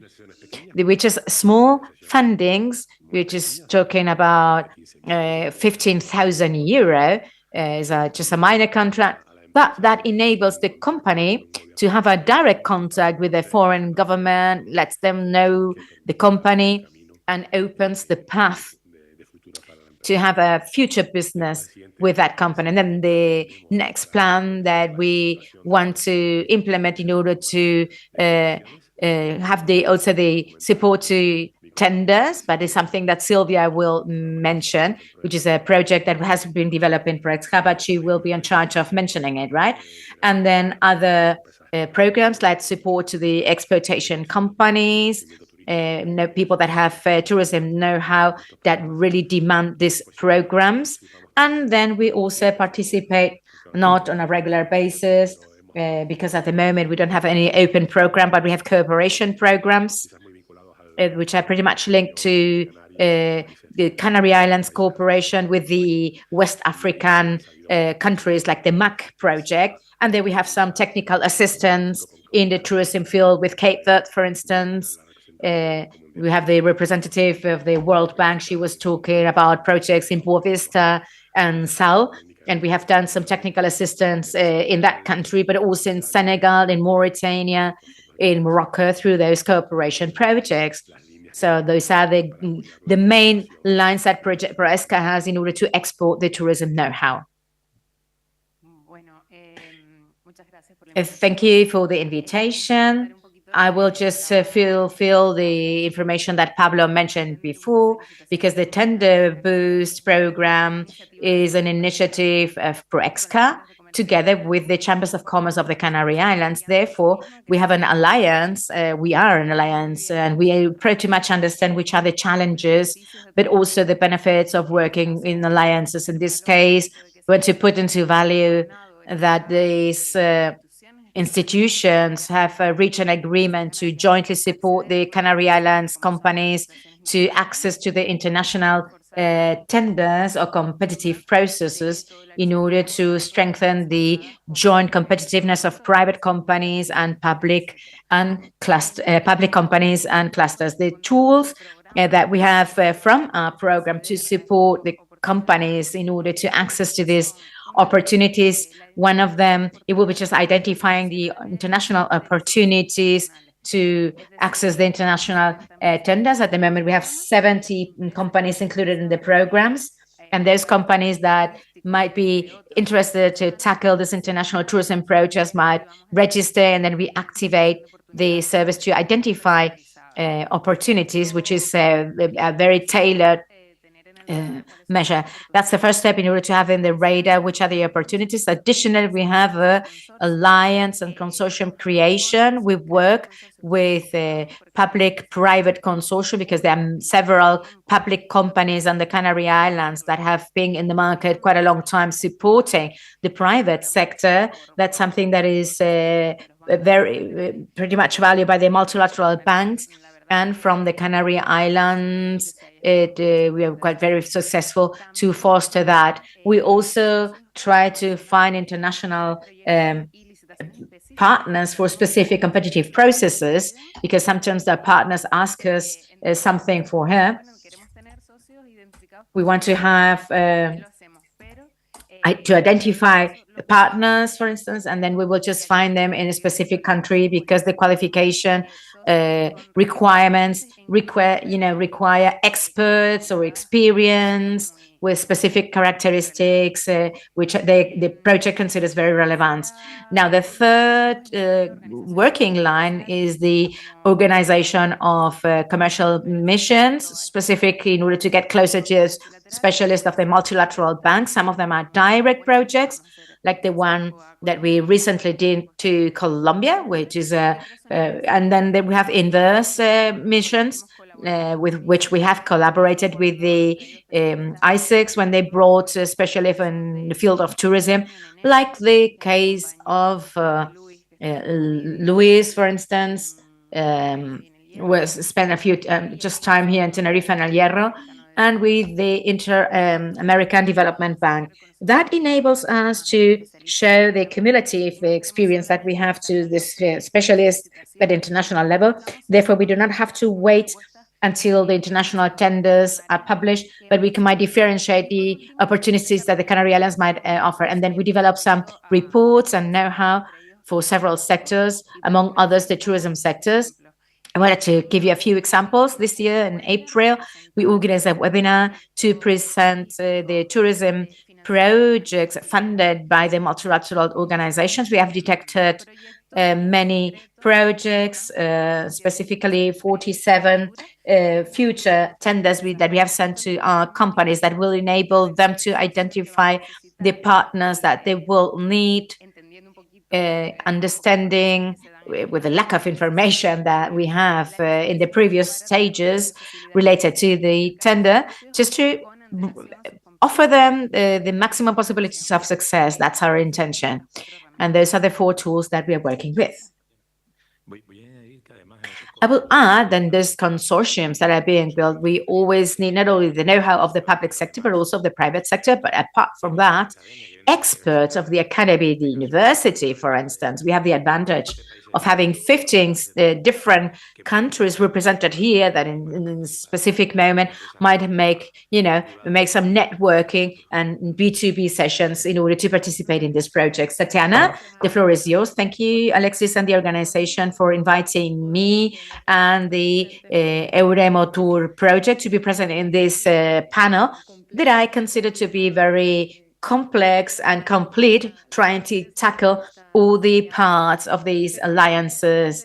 But before I get started and answer the questions that Alexis formulated at the very beginning, I would like to contextualize who we are, and so that people understand the reason why we are participating here today. The Emotur Laboratory is a research in neuromarketing that is within the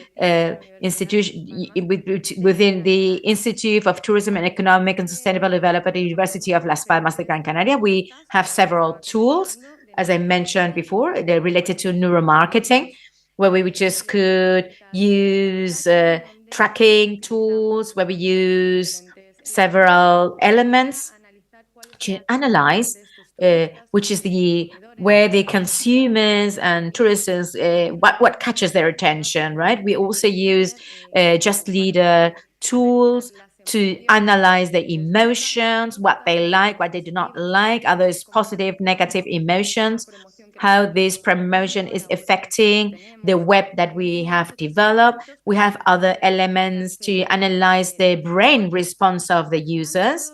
And by the end of the day, this is a set of tools that enable us to analyze the emotions and the behaviors of consumers, the behavior, in this case, of tourism in a global manner, enabling us to reach solutions for the companies and for the destinations.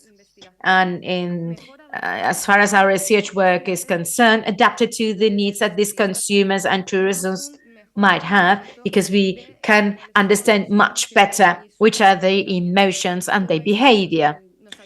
This helps us to tailor the products, the experiences, so that we have a higher happiness, satisfaction of the tourism, increasing, therefore, the number of consumers that we might have.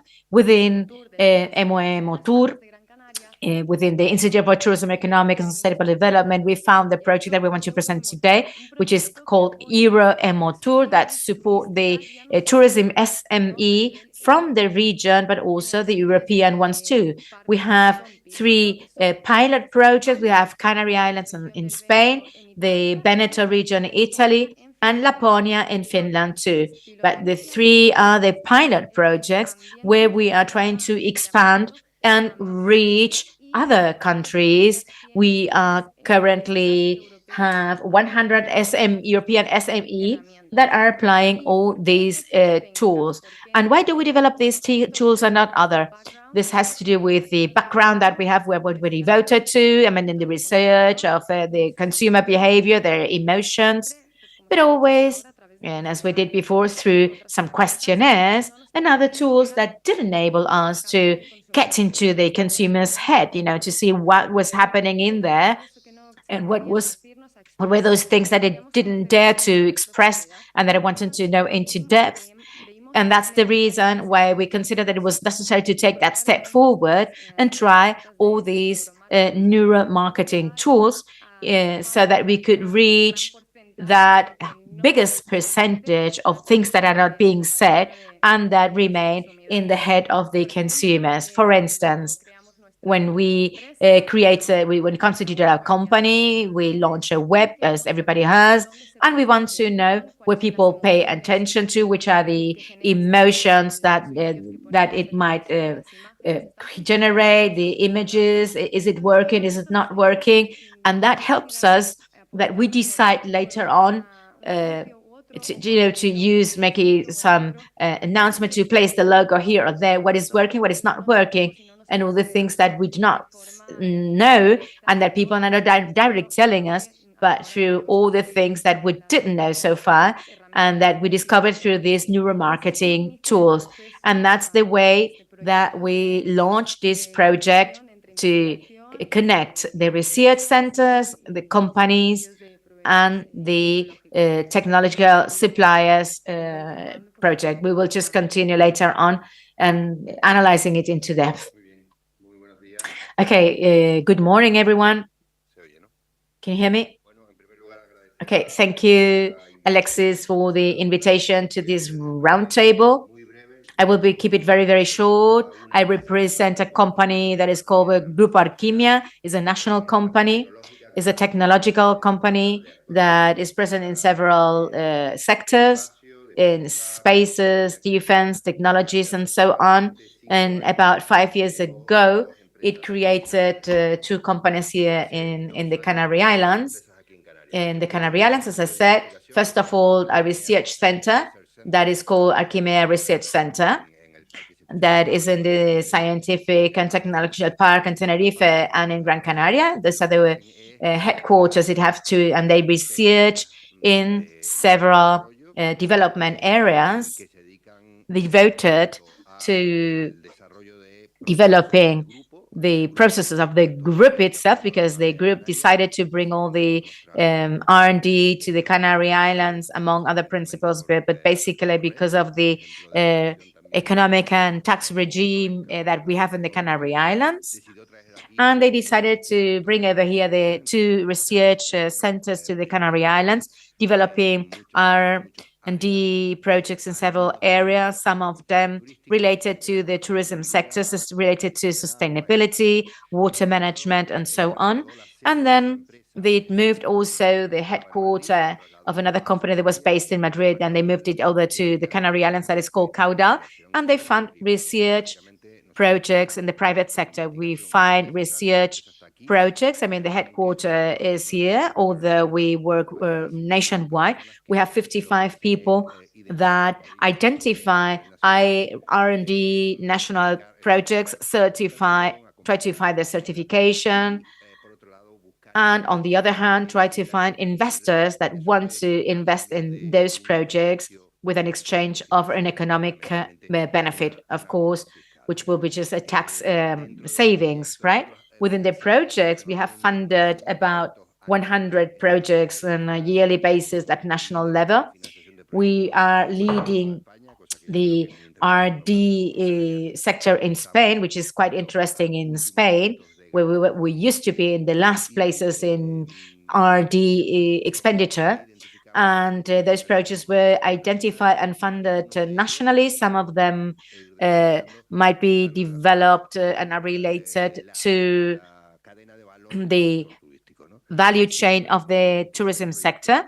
They always have to be projects that are linked to technology. If they do not have a relevant part of technology, then they are not the right candidates. And we collaborate with public and private international universities. And basically, those are the working lines, strings of works that we have in Caudal. Thank you so much. Okay, now, Fernando, the floor is yours. And I would like to, what Vicente said during the debate is very interesting. I mean, at the moment, we are here in the academia. The teachers and professors are research. They have to research that we are in the right place. So we have RDI projects that might access to such a powerful tool that Caudal is fostering and that might be funded. So I really encourage you to try to talk to him during the coffee break. Fernando, I think that the connection is right, so we listen to you. Parece que la pantalla principal está teniendo un pequeño fallo y el sonido también. It seems that we have a problem. It's not that we do not want to listen to Fernando, but something is has to be solved. And let me tell you that we are seeing Fernando and we want to solve the problem that we have with the technical part so that we can listen to him. A ver, no, we cannot hear you. Fernando, we really apologize because I know that you're listening to me. I see it in production. So we will get back to you and we might have to probably solve it. And let's see if we can, use the remaining questions just in order to be strict with the timing. So the next thing that I want to tackle, which has been the experience of the organization developing these alliances and synergies that are being applied to the tourism sector and to the value chain, and which are those success cases that we might present. So Pablo, if you don't mind, we'll start with you. In this success, in this case, Sylvia will mention the most important success stories because that's the STAR program, the alliances, the consortiums, everything is done in terms of internationalization through the Tender Boost project. So basically is what Sylvia will mention later on.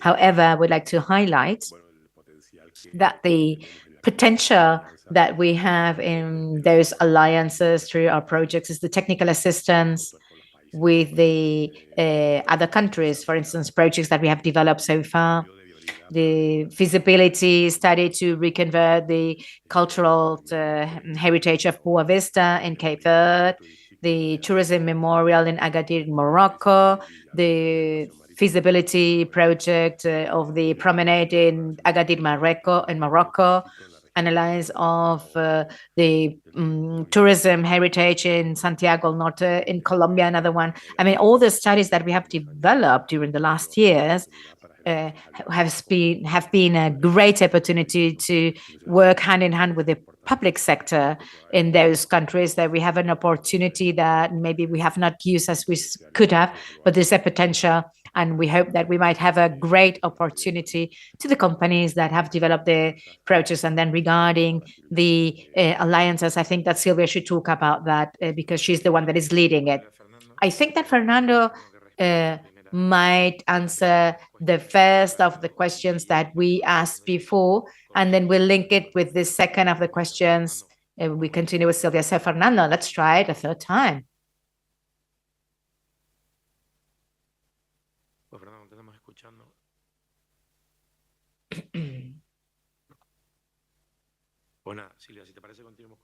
Okay, we will just continue with Sylvia to see whether we can solve the technical glitches that we have with Fernando.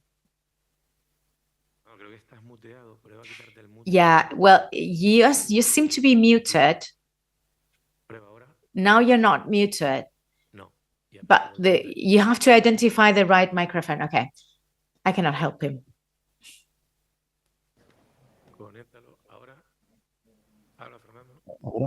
Yes, now.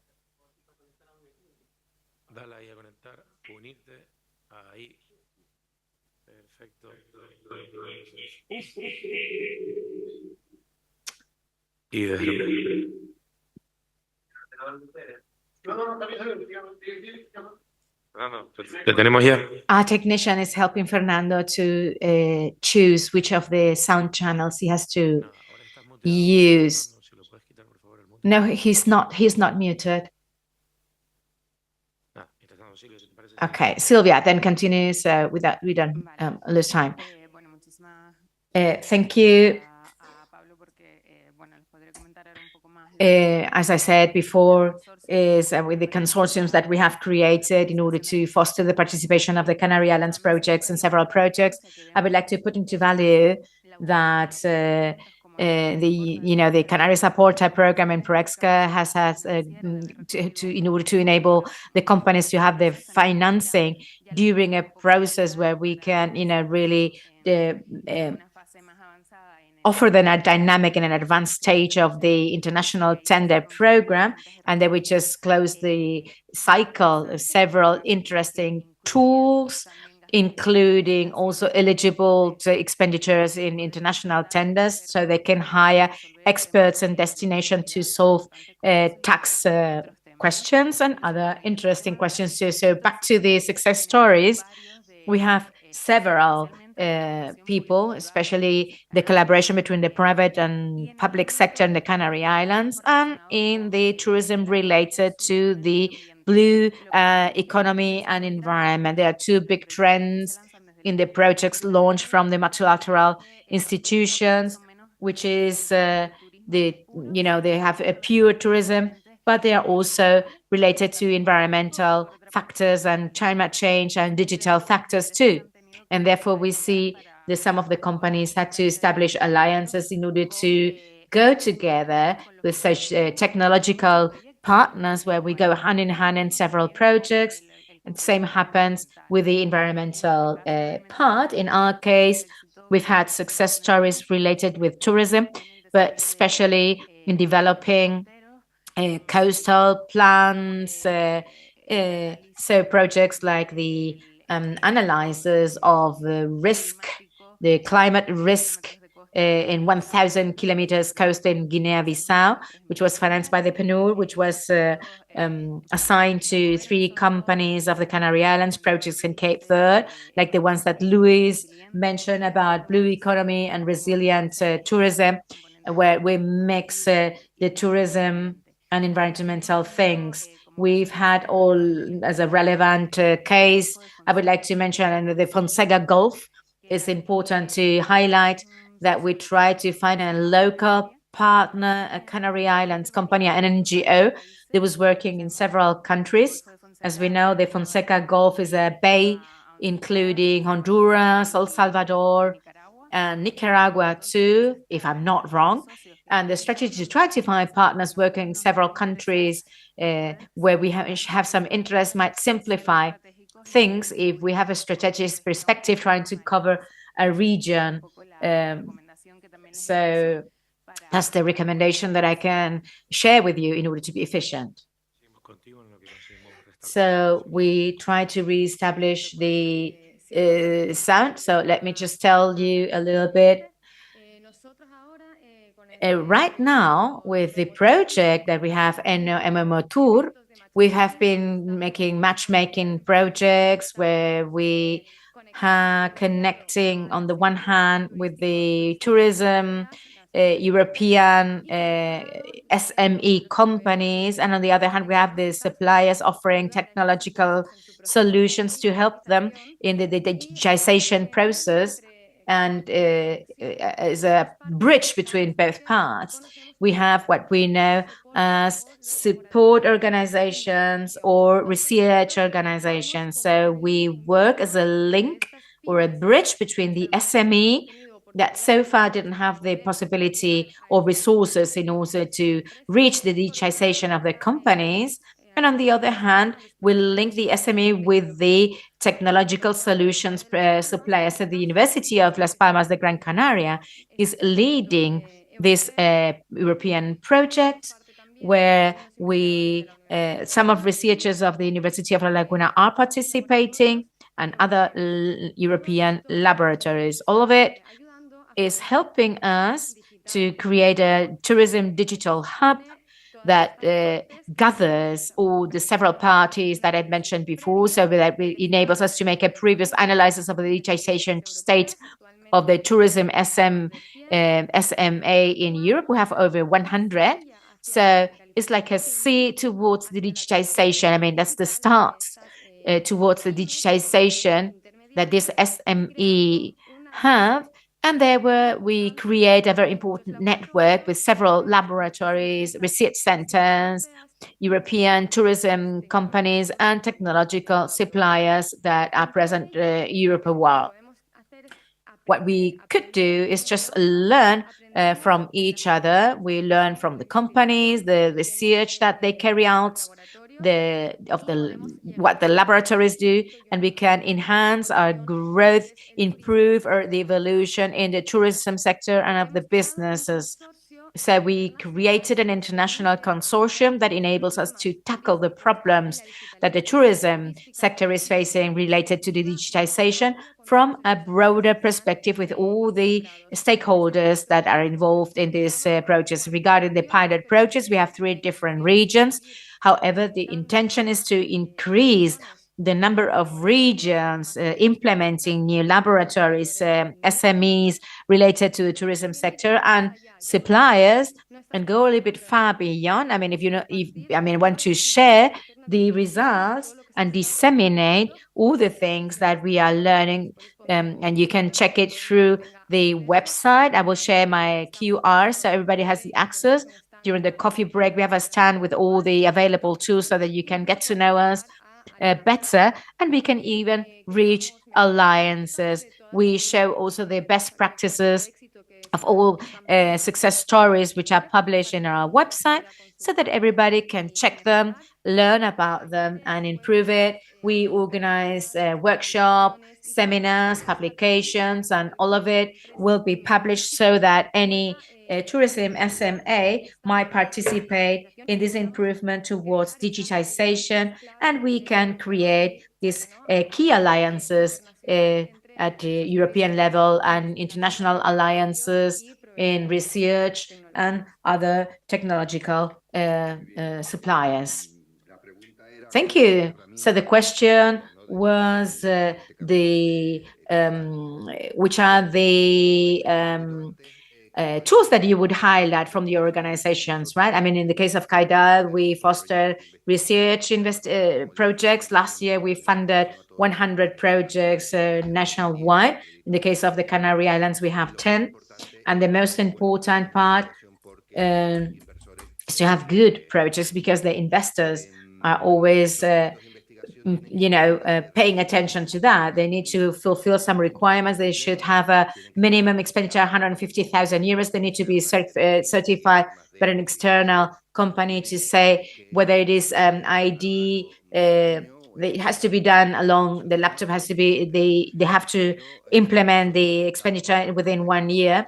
But we're very active and trying to find research projects, and some of them have been developed in the tourism sector. Apart from that, we have 2 research centers here in the Canary Islands that enable the Canary Islands companies to reach agreements to make some joint projects. In that case, we have a success story.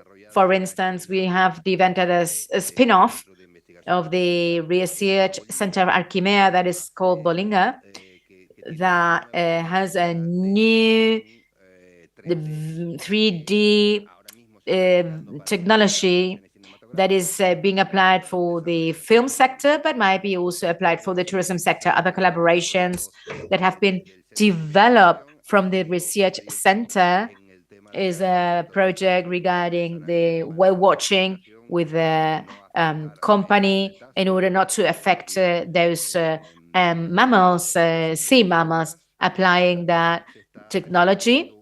We are also developing a project with drones with specific cameras that distinguish sea waste or people that have drawn, something that has been developed with the research center. And regarding Caudal, the projects that we have reached to fund, they are of all the tourism value chain.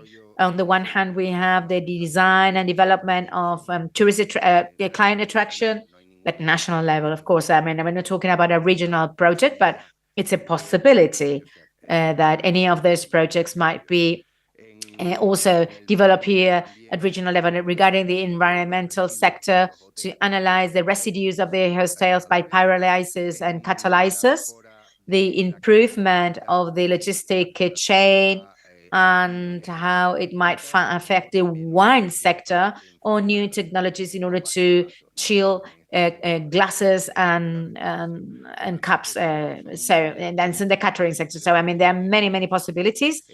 I mean, the most important thing is to have good projects. Those projects are done in collaboration with public or private universities, with research centers. We collaborate with the Astrophysics Institute, with the PLOCAN, and with national and international research centers. And we can get up to 55 funding of the project if it is a RDI project. Is a very important funding if there is no conflict in type of competitiveness. And one of the requests, there must be no project funding, public funding in those research projects, because it's a funding project between private sector and private sector. Okay, I think that we might give it another try. Fernando, shall we just give it another try? See, we're gonna switch off all the mobiles on the table.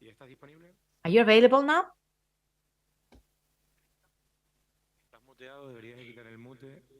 Okay.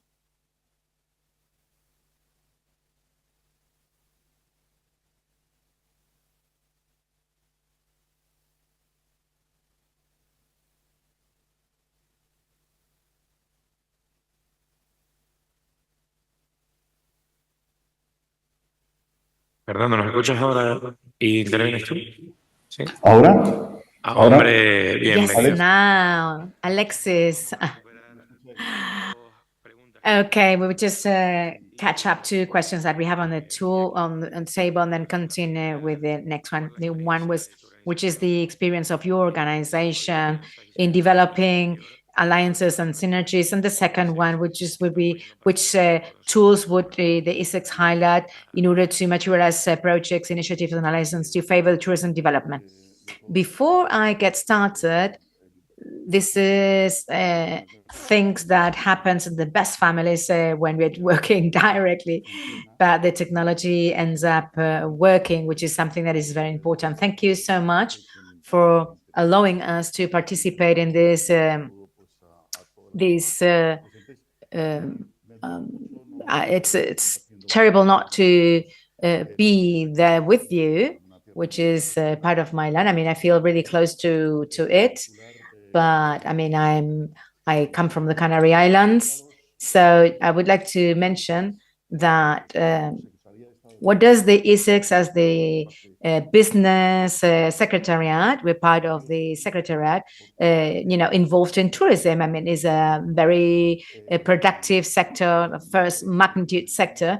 As you know, there is another institution. There's another state secretary, which is the Ministerium of Tourism. They try to attract the tourism together with all the autonomous regions. And what we are in charge of is just to try to internationalize or help to internationalize the Spanish companies linked to that sector. We help those companies to export and reach the internationalization, and we help also the international companies to try to come to Spain, make business, and try to make investment. For the first part of the support that we offer on the Spanish companies in the tourism sector, we have several tools that that are available for them. I am not going to analyze them in detail. I'm just going to refer to our web portal, isex.com, in the case that you want to analyze in depth the things that I'm going to mention. But basically, we cover all the internationalization steps of a Spanish company. I mean, from the initial steps, when they have not started their internationalization, they don't know exactly where to get started. We have some programs that might help them in that process. We have also training programs. We have specific support programs, structuring internationalization projects. We have also international business plans too. And then we also help in, investments, programs to, from the state secretariat, like the Fund for the Internationalization of Businesses, that are on charge and that are coordinated through our network. I mean, basically, I would say that one of the main tools that we have is the many offices that we have worldwide, over 100, and these offices are offering tailored services, which are, absolutely tailored according to the needs of each of the projects that the companies express. They might have specific needs to be covered, and we have to analyze whether we are able to support them. As you might have seen, our commercial business in Manila made a presentation of the Asian Development Bank. It's a regional bank that we're starting to work with, and it is a bank that, as you might have seen, is kind of starting from the year 22 to the year 26. We have already 21 specific projects linked to tourism. So I will encourage you to get in touch with us, with the ISEX, or with Manila, with our commercial office. We call them our antenna before the multilateral organizations. And please try to catch this opportunity, because you know that I really like something that might be very evident, that looks like, but is the power of money, right? And the development bank, the international development banks, they manage the monies of the regional governments, and the projects that they fund thanks to those loans are granted. So, because sometimes the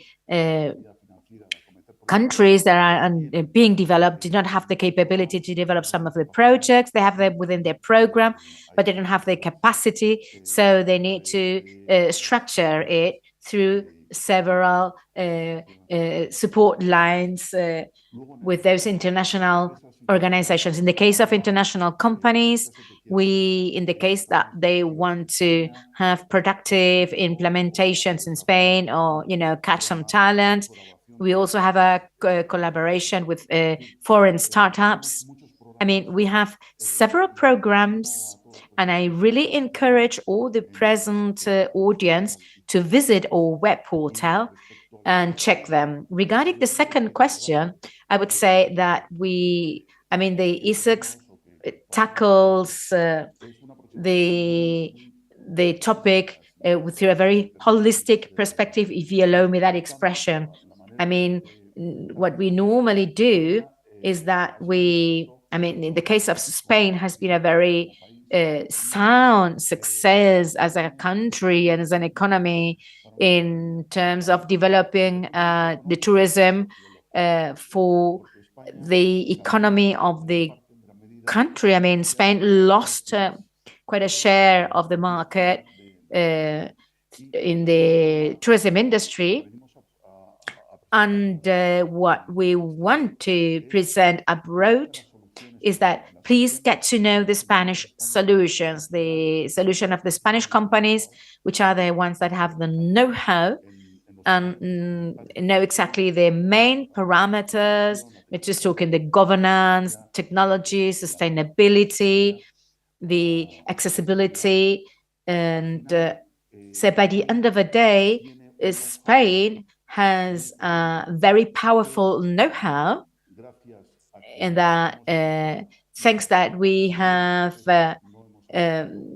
made it the right way. In other cases, we have not done it the right way, but that has enabled us to learn and improve our tourism model, and have some companies, pioneering companies, in terms of the tourism sector. So what we want to offer to many of these international funding organizations, they need to get to know the Spanish methodology, how we make tourism here in Spain, because you will not make a mistake. We know how to make tourism or implement tourism in a country. And that's something that the Ibero-American Development Bank bought in one of the programs that they are carrying out, the cities for the future tourism. It's being implementing the methodology that the smart destinations are showing interest to. And it's so we are trying to implement it, as I said, in 10 several American cities. So what we are here to help you. The actions, the international actions that we carry out, where we just have fairs, workshops, seminars, webinars, they are available to you. So get in touch with us, because what we want is to listen to the companies so that they know that we're available, and try to help them to structure and help them in order to carry out some promotions abroad. I hope to have kept it short, and I'm available. And now that we have the connection and we made it, thank you. Thank you, Fernando. Don't say too loud, just in case. Okay, Jaime, we finish with you this block, and then we continue. Thank you, Alexis. There's an echo.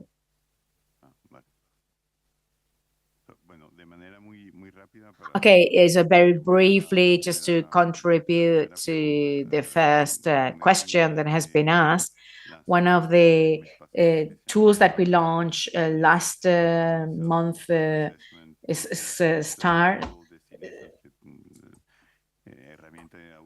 is I mean, it's just to measure and evaluate and support the destinations, and that tool was launched by our Rural Tourism Development Office in Riyadh, and tries to support the local and national authorities to self-evaluate and measure the tourism development and make some tailored recommendations. And that is a free tool available online. We're trying to disseminate, integrate in the projects that we have, and enables us to make comparative evaluations between several destinations and access to the know-how of the destinations in our network.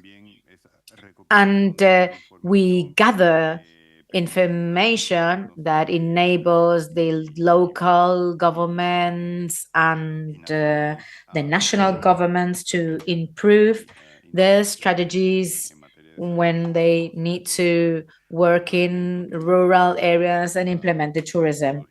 And I also mentioned the methodology in the satellite account that we have in tourism, which is an initiative by Tourism, and that we have implemented globally in several member states. That enables us to measure how the tourism contributes in their economies, to support them in the interinstitutional coordination between statistical institutes, central banks, immigration officers, and the tourism ministries. And that coordination and data gathering enables us to create a satellite tourism account, which is something very important. I mean, if we cannot measure, it's very difficult to plan. And then we have a network that we call Best Tourism Villages, which is a very important tool too, where we can see the best tourism villages, if we want to translate it that way. And this is the second edition, and we try to acknowledge those villages that are implementing good, sustainable tourism practices. Enables us to disseminate the know-how between those villages, but the training and capability, so that they might become tourism destinations that are more sustainable than what they are right now. And that one of that network that I just mentioned is one of the most powerful ones within the enotourism that we carried out for about 3 years. And the last tool that I wanted to mention is one that has been developed with the Japanese cooperation agency, JICA, is indicators project that enables you to measure the impact of the projects in the SDGs. So it's a kind of a tool set that might be integrated from the very beginning in evaluation and monitoring matrix that we have, and with adaptable indicators enables us to explore the link between the tourism and each one of the 17 SDGs and the selected goals.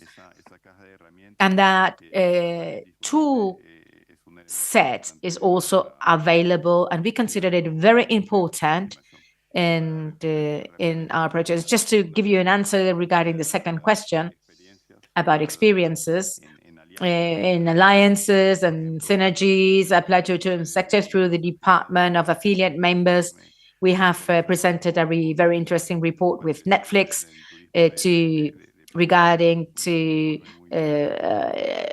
screens for the tourism together with the Latin American Development Bank. We have also launched some innovation challenges for the community tourism, that regional in Latin America, that enables to emergency of some startups. That is a very important impact on the community tourism. And last but not least, with the university, with the Lucerne University in Switzerland, we have created an international sustainable tourism package, which is a training. It's 2 years training with some stays in Madrid and in Brussels too.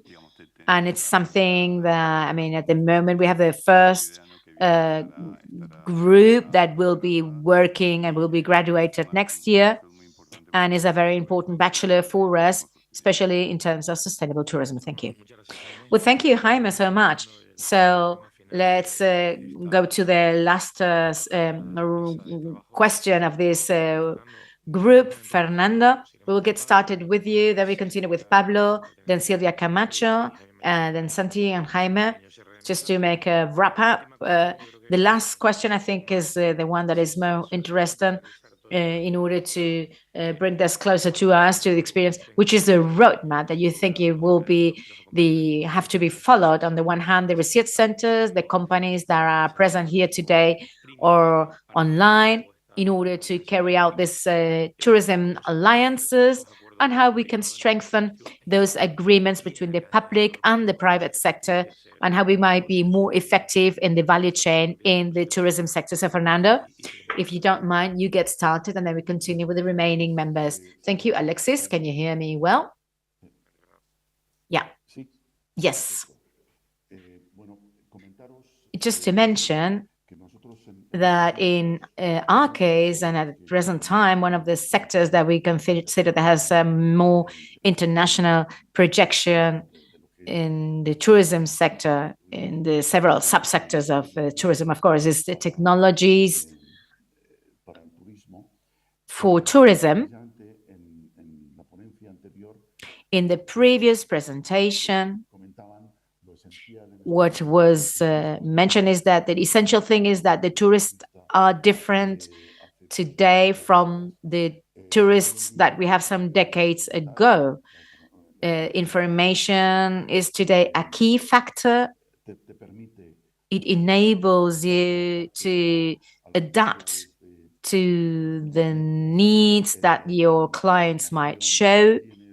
The available information about the destination is also crucial. That means that the information goes through several critical sectors in order to take a decision. And we are aware that one of the negative parts that we have regarding is how to identify the travel tech sector. I mean, how many companies are there? Who are they? What is the technological ecosystem for the tourism?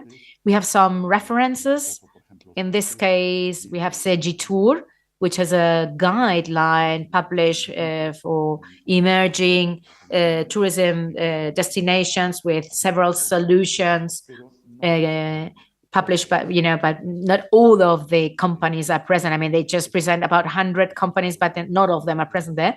We're making a big effort right now to identify which are the companies that belong to this ecosystem, not only the businesses of the sectors, I mean, not only the SME, the system labs, the positive potential startups, but also, as I mentioned, the ecosystem as such, the accelerators, the institutions, the economic and financial network, because we consider that ecosystem they have to get to know each other in order to foster some promotion actions for the future. In the commercial promotion actions that we are carrying out abroad, and we organize a commercial mission and bring some of the businesses with us, there's kind of a feedback, very important feedback between the companies that participate.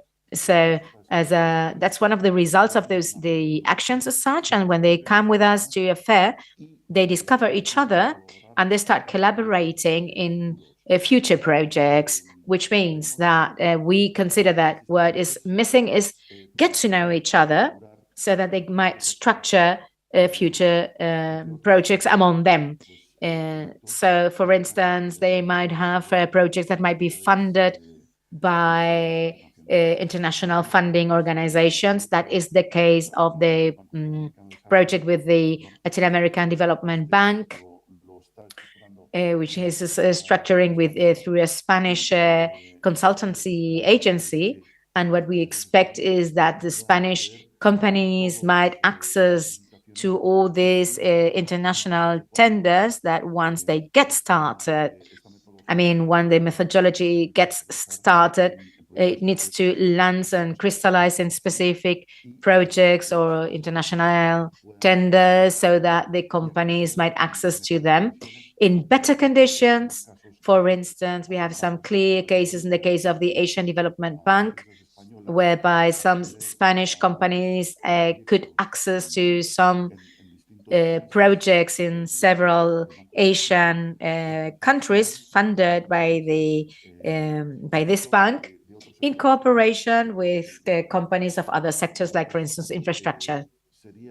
So we have to combine both of the elements so that the Spanish companies might land and participate in international tenders. Okay, thank you, Fernando. Thank you for your participation. Pablo Martin, you have the floor, and then we just close the block. Regarding the roadmap from the perspective of Brexca, what we do, we have several challenges, and we want to involve the businesses as one of the most important items in the roadmap, and we define it in our strategy together with the businesses. We sit down with the clusters, develop those sectorial plans, and that we can improve pretty much if we get in touch with the businesses to give a response to their demands. And that's something that has to be explored in depth. Another item to be explored in depth is the projects that we have developed in many of the countries. We need to strengthen them. Sometimes we make the technical assistance, and then we don't make a follow-up, and we might improve that. We have a capability in order to strengthen that cooperation because we're a privileged partner. And that's an effort, the traveling over there, the technicians, institutions, and so on. But I think that we have the capability to do so. And we have another opportunity as islands. There are many tourism islands all over the world. And the Canary Islands were pioneers in the tourism and islands compared to other islands of the world. And that we might have another activity, potential activity. I would like that Brexca would just participate in multilateral projects in public-private partnership because we are a public company, and that's one of the, at the moment is one of the projects that I would like to participate in the sector. in the terms of the international tenders is something that Sylvia might explain. In the case of attracting investment, as I said, the tourism investment do not go through Perexca, through other ways, but we have an opportunity in the technological tourism companies. We have some tax advantages that are very, very interesting. The best taxation in Europe with a 4% in corporate tax for technological companies. We are getting to know many success stories, but not of the tourism technological innovation companies. So we have an opportunity there to create an ecosystem and innovation. And you know a lot about that, Alexis, and I think that we have another opportunity to develop towards the future. Thank you so much. Sylvia, the floor is yours. Just to wrap up, I want to keep it short, but this topic is very interesting. It's just to involve the public companies in creating the consortiums together with the private sector. It was something proposed in this international tender program, which is just 2 years old. And there are some public companies collaborating with the private sector in this consortium. Give me a few examples, like Gesplan. They have a very big compromise, and we feel very thankful because they have an international department that participates with regional companies in international projects. We also have other public companies that might participate, like the Technological Institute of the Canary Islands, like the Metropolitano Tenerife TITSA, which are 2 transportation companies. And we are coordinated with universities because when we want to add some experts, they have the know-how, they know the quick path, in order to reach that. We have face some difficulties, like the public companies. They have to check their bylaws. Sometimes they have to modify in order to participate in international tender.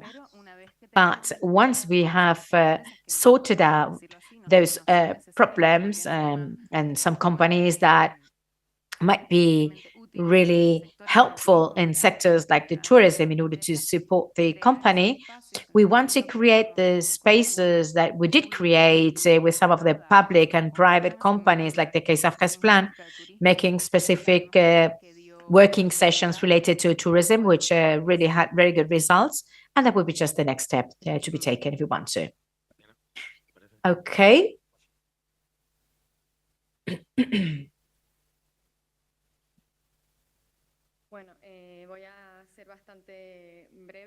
I will keep it very short because we are out of time. I would like to ask you to publish the QR so that all those that are interested in getting to know us much better, or just surf a little bit through this laboratory. We are here on the Canary Islands, and we have presence Europe-wide. You have the QR of the laboratory and the QR of the project so that we can get to know us in depth. I would like to remind you that we have a stand next to the coffee break so that you can try all the available tools and get to know how we work, and get to know the roadmap. What we do is a diagnosis of each of the businesses, how far the tourism businesses are, if they have the proper digitization.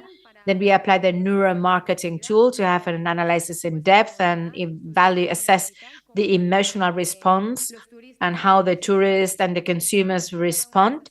Then we give a tailored report of the digital rendering and some recommendations of how they might evolve toward a better digitization related their specific needs with the solutions and foster and the potential technological suppliers. Many companies can do them by themselves.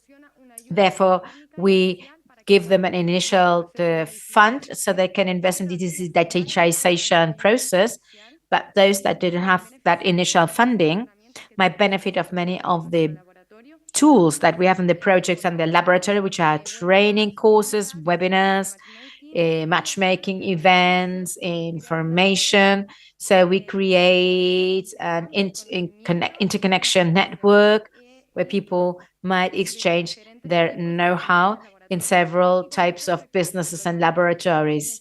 Therefore, I invite you that if you want to participate, ask us, because we were more than pleased to see how you can belong that be part of that European Digital Hub. Thank you.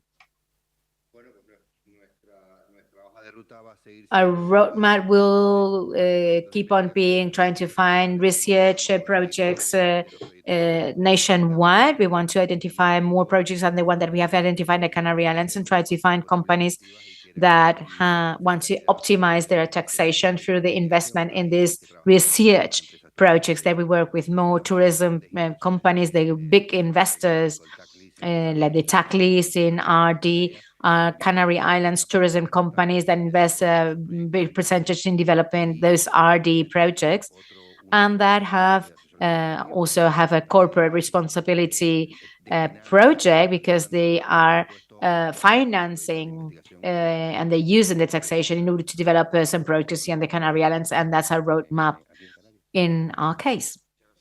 Thank you, Vicente, for keeping it that short. And just to wrap up the session, Jaime Mayaki will just close, and then we will just give the conclusion. Thank you, Alexis.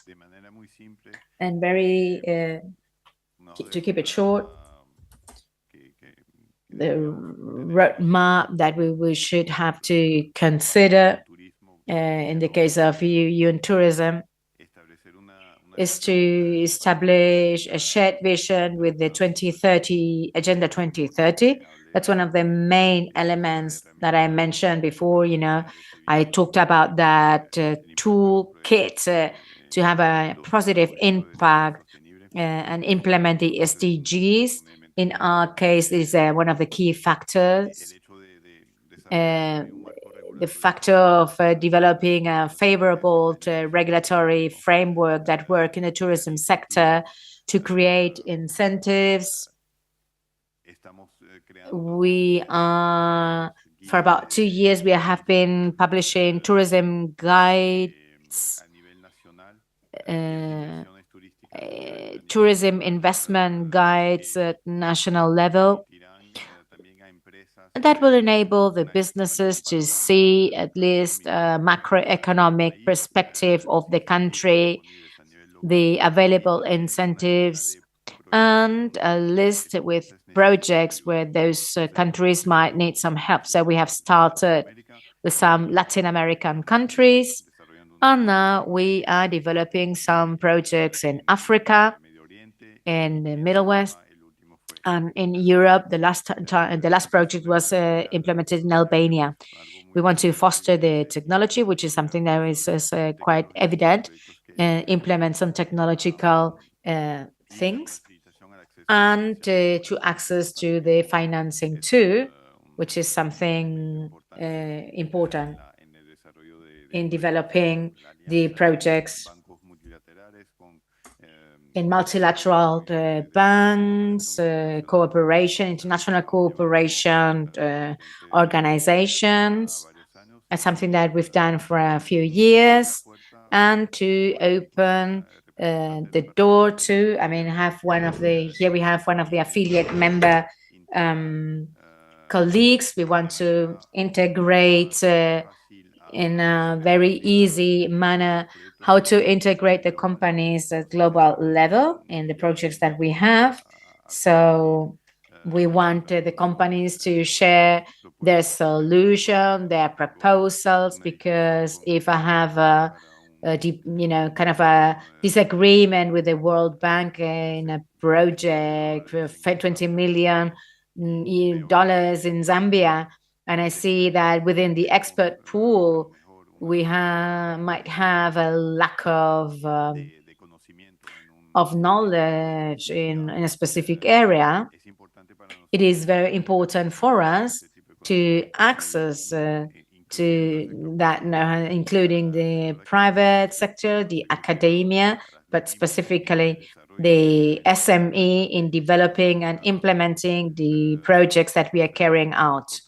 So as I said, that's very important for us. So we have kept in mind to organize a forum in that sense, so we can introduce the projects and some of the member states have in their pipeline where they really need support, and with some donors and multilateral banks that need our know-how, but to see how to integrate innovative solutions to speed up and implement in a more sustainable and efficient manner the projects that we have on the table. Thank you. Thank you so much, all of you. Thank you for Silvia Beltran's the interpretation.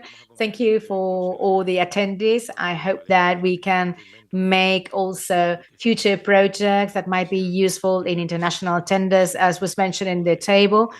Thank you to try to create new RDI projects and collaborations between the private and the public sector, and try to foster the FIAN projects through the ISEX in several countries. We have about 15 different countries here in order to start there. So we are available in the halls number 1 and 2 with the B2B sessions. You can check the availability with the technical secretariat, which is at the entrance of this aula magna. And we are available for any interview that you might have to do. And now we're going to make a short coffee break. Thank you so much.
Yo soy la laguna.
From the embrace of the ocean rises a majestic volcanic island. Its face, sculpted by nature, reveals a harmony of untamed beauty and stillness. Its origins are fiery, but its heart beats warm. Its black sands tell ancient stories of fire and lava, each grain holding the mystery of creation, a reminder of the primordial force that gave birth to this singular landscape. Every table serves a feast of colors and flavors, inviting you to indulge in its essence, elevating the art of cooking to an expression of identity and pride. As the night falls, the sky lights up with a celestial parade of stars that dance across the heavens like embers of hope and magic.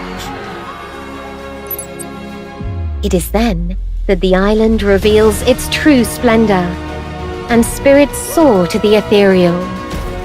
Nature and humanity come together in perfect harmony, preserving the grace of a soul that is always beautiful, reflected in the eyes of those who visit and call it home. La Palma, always bonita. They call you Bonita, Bonita and silent. Beautiful is your song, with salt lyrics in honeyed verses. Beautiful is your cry, with hints of lime. You nurture me, you lull me, you tempt me, you thrill me, you calm me, you give me wings, you make me feel alive. Beautiful is your blushed reflection in my eyes, majestic the eyes of your infinite skies, because you mediate battles between lights and roots, and you soothe rage with colors and shades. Beautiful when you roar, when you light up. You are beautiful because you are born again, because you rise. You are bonita, and so are your people, because they look after you, because they love you, because they look after each other, because they love each other. Yesterday, today, and tomorrow. Bonita, for 1,000 reasons. Bonita, always.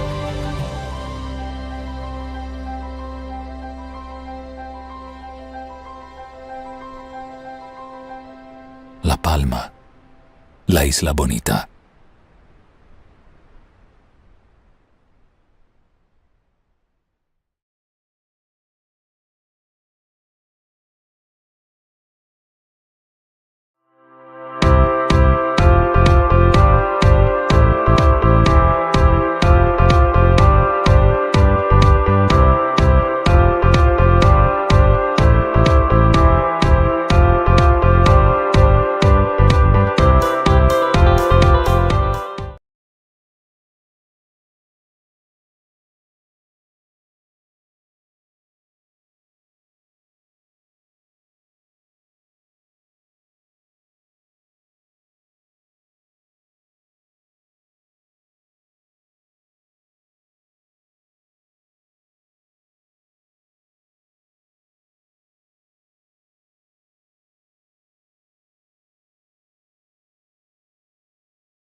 Yo soy la laguna.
From the embrace of the ocean rises a majestic volcanic island.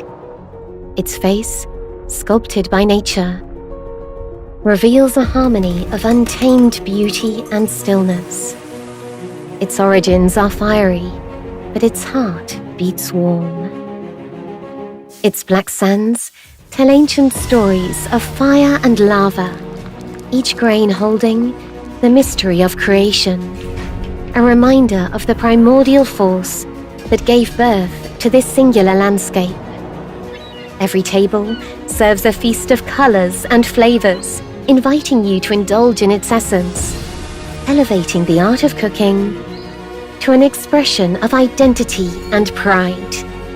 As the night falls, the sky lights up with a celestial parade of stars that dance across the heavens like embers of hope and magic. It is then that the island reveals its true splendor, and spirits soar to the ethereal. Nature and humanity come together in perfect harmony, preserving the grace of a soul that is always beautiful, reflected in the eye.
This innovative talk discussion on collaborative and smart tourism governance.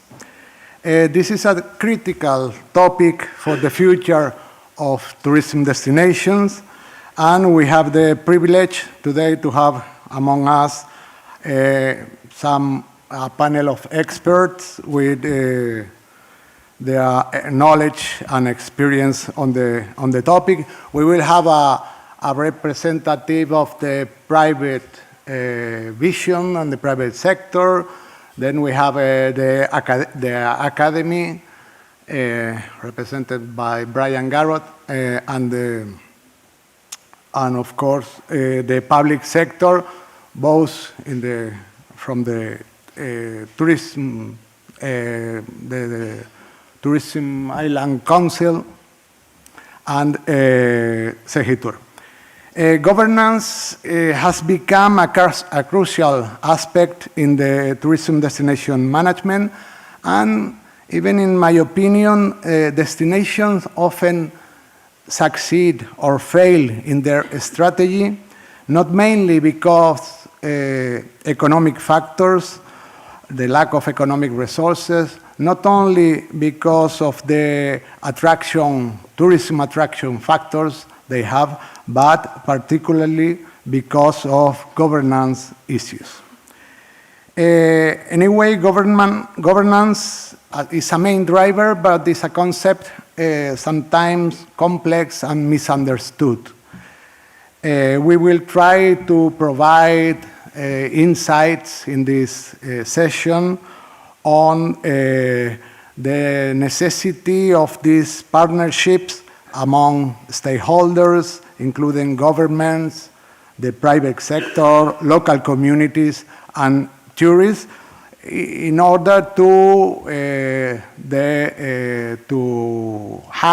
improve successful tourism destinations. And when we say successful destination, we mean destination that are focused on sustainable development, that leverage the opportunities of data-driven decision-making, and are inclusive. Well, we are going to begin with Dolores Rodriguez de Acero. We are making a first round of questions, and then we will open and we will see on the development of the debate. We begin with Dolores Rodriguez Acero.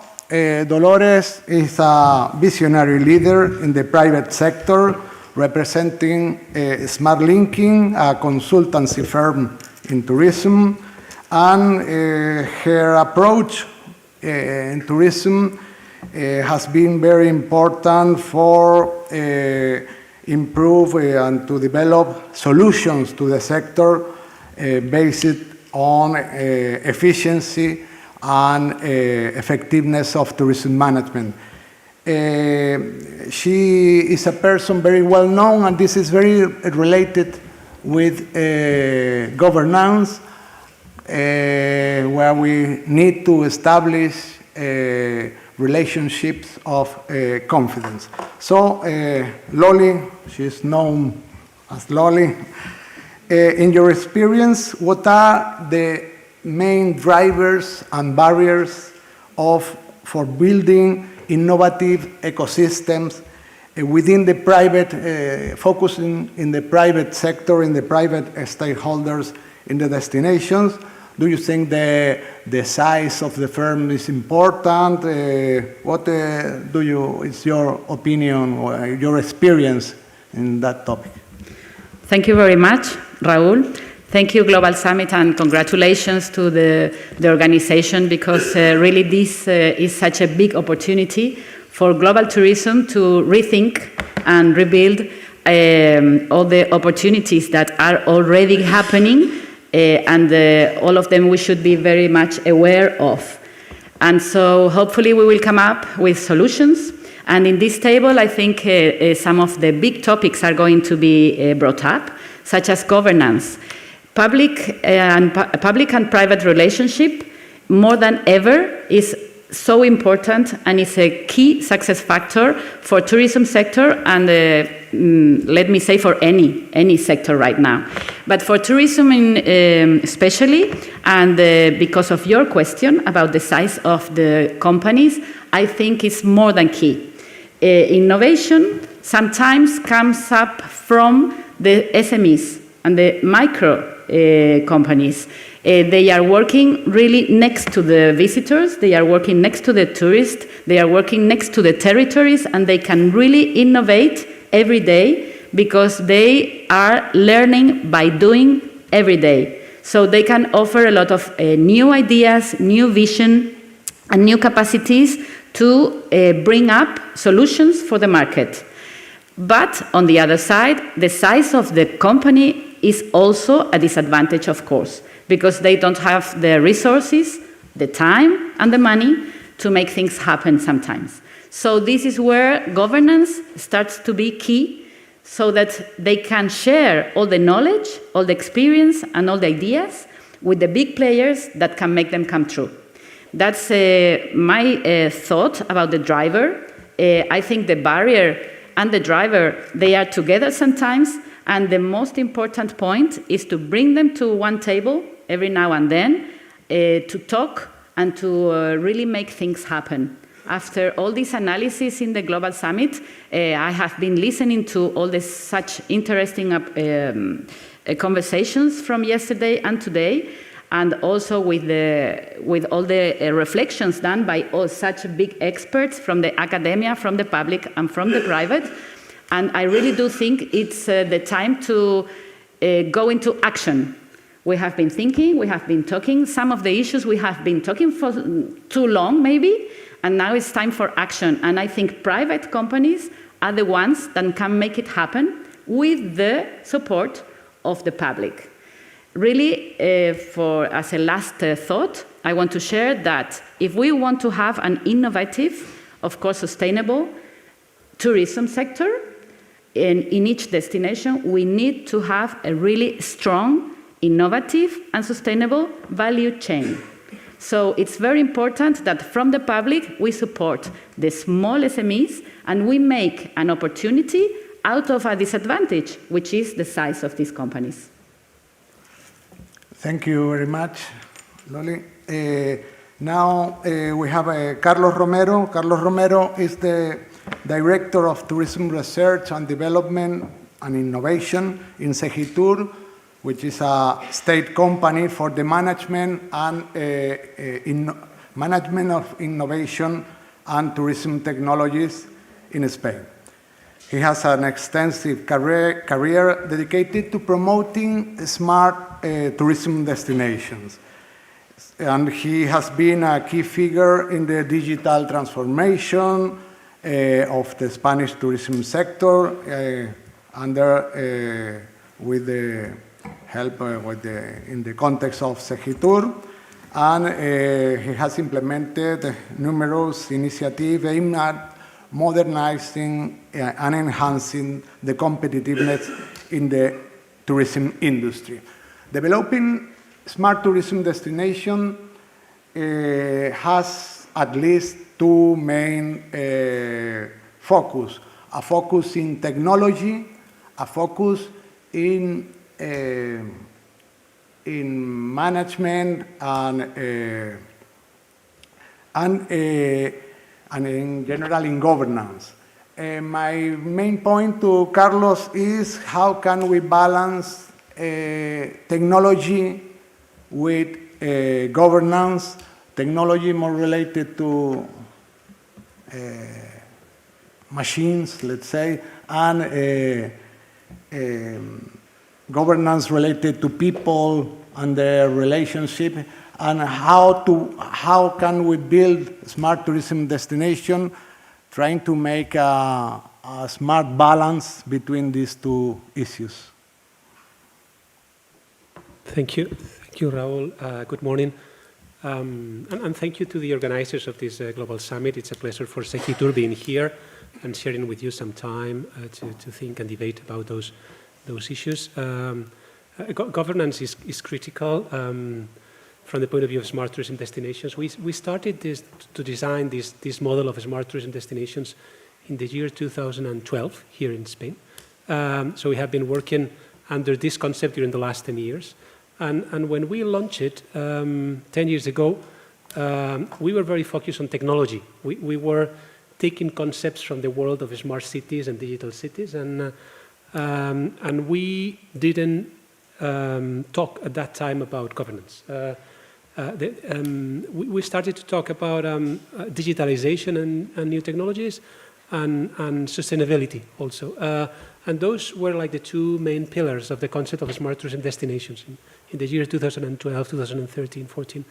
And later on, we introduced issues such as innovation and accessibility and inclusion. And it was later on, maybe 3-4 years after we launched the model, that we realized how important it was to incorporate governance, to be successful in the implementation of sustainable measures and to be successful in the implementation of digitalization. So without governance, we cannot succeed. So during the last 6 years, we have been working under a model which includes governance, like the umbrella pillar of the whole concept, digitalization and technology, sustainability, innovation and accessibility and inclusion. And it is not always easy to balance technology and governance in smart tourism destinations. No? You have to integrate different approaches, different profiles, different capabilities. It is true that we have this network of over 400 tourism destinations in Spain working under this program of smart tourism destination. It doesn't mean that all those 400 destinations are smart tourism destinations. Just a few of them, such as Tenerife Island, with whom we have been working during the last 6-7 years intensively, and they have been doing it very, very well. But all of them somehow are moving towards integrating somehow good governance or better governance and digitalization. And some I was trying to identify some general strategies that they have implemented in those destinations to try to merge those two words efficiently. No? I'm going to point some of them. No? One important issue has to do with collaborative planning and stakeholder engagement. No? This concept of inclusive decision making, no? Involving all the relevant stakeholders, something that we already know. In this industry, you have to involve all of them because it's a very transversal activity. No? Everything related with public and private partnerships, trying to foster this collaboration between the two worlds. So governance has to be able to involve also the private sector. It is not something that only affects the public side. Sometimes we only think when we talk about governance on the public side of the governance. No? A second important strategy that we notice that some destinations are implementing when they try to balance technology and governance has to do with human-centered design of their projects and initiatives. No? Somehow, when you design technological solutions, you have to put the focus on the user experience, also from the point of view of a destination, no? And ensuring that those solutions are intuitive, accessible, and enhance the tourist experience without overwhelming them with too much technology. No? So putting them in the center of their action. No? Also taking into account what we call is cultural sensitivity. You have to deal with many different cultures, tourists from all over the world, here at the Canary Islands. How you deal with this heterogeneity of clients that you have. No? Thirdly, everything related with regulatory frameworks and policy, establishing clear regulations and policy to govern the use of technology in tourism, addressing issues such as data privacy, cybersecurity of your profiles and data security, ethical considerations that are now very important when we are talking about artificial intelligence, Everything related with the regulatory framework. Fourthly, everything related with education and capacity building, because we have to adapt our organizations to this new world, providing training and resources to improve digital literacy among our employees at the DMOs, and then everything related with data-driven decision making, and data analytics. It is impossible to do a proper governance at the destination, no matter how sophisticated are your technological tools, if you don't get obsessed with collecting first and analyzing data to guide your decisions on those data. So I would say that those 5 elements are critical in this good balance between governance and technology. Raúl. Thank you, Carlos. Now it's the turn of Professor Brian Garrott, who is a leading academic with dozens of research articles focusing particularly on marketing and management of tourism destinations. He's the editor-in-chief of the Tourism and Hospitality Journal, among others, and an active researcher. So we would like to have today, from the academic also point of view, his insights on reflections on the concept of governance. Governance, it's a blurred concept, sometimes not fully understood, and sometimes used as a panacea, and it's related to cooperation, commitment, transparency, participation, having clear goals, capacity building, but at the end, we define it by a few characteristics, or a lot. We can make a very long list of issues related with governance, but what is governance? What means really in tourism? What are the key issues related to governance?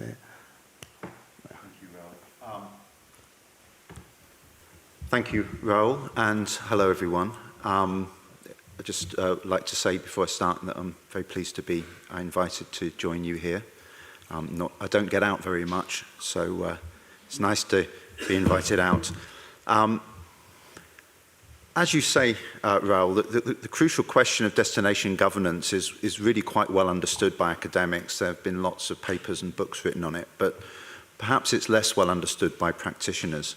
So what I'll try and do is provide a clear answer, which I know is not something that you're used to with academics. So my short answer to your question is that, as the popular saying in English goes, no man is an island. It means that everybody depends, maybe just a little, but probably quite a lot, on others in the wider system in which they're operating. I'm sure we all have similar sayings in our own languages. Now, in the case of tourism, the wider system I'm talking about is usually taken to be the destination to which the tourists are brought and where they have their various needs and wants met by the practitioners, i.e. the tourism businesses of different kinds. So here comes the chase. Let me cut to the chase. My view is that it's not possible to make good decisions about tourism management, planning, development, marketing, or anything else without looking at it from the destination viewpoint. And that's one of the reasons why I was involved in setting up the Journal of Destination Marketing and Management, which is published by Elsevier. I served as one of its founding co-editors. I gave that job up a couple of years ago, and my successor is a certain person called Eduardo Para Lopez. So I've handed on the baton to somebody I know is also very passionate about this point, that destinations matter. They are an important, perhaps the important unit of analysis. So to answer your question, Raoul, more directly, I'd say that tourism governance is best understood as the process through which decisions are made and then transmitted throughout a tourism destination. Now, that can take many different forms. It could be highly bureaucratic in that decisions are made at a high level and then passed down through various levels of bureaucracy to the grassroots level. Or it could be the neoliberal model where authorities take the back seat and set the rules of combat, and then the private sector is left to respond to market forces to make the decisions. And of course, governance in most destinations falls between those two extremes, with some degree of bureaucracy and some degree of market liberalism at work. And that's where we come to your list of features, Raoul, that you mentioned that makes governance more effective. Things like cooperation, commitment, transparency, participation, having clear goals, sharing. And we could add further features: openness, innovation, accountability. But what I'd say is that a large amount of research has been done to try and work out what makes a good governance system for a destination. And perhaps the inevitable conclusion of that is that there are no golden rules. There are no golden rules that will guarantee its success. That doesn't mean that we should ignore governance. It just means that each destination needs to explore what governance system will be its optimal one, the optimal one for that particular destination. So let me come to my main point. Here we go. I think destination governance matters for two main reasons.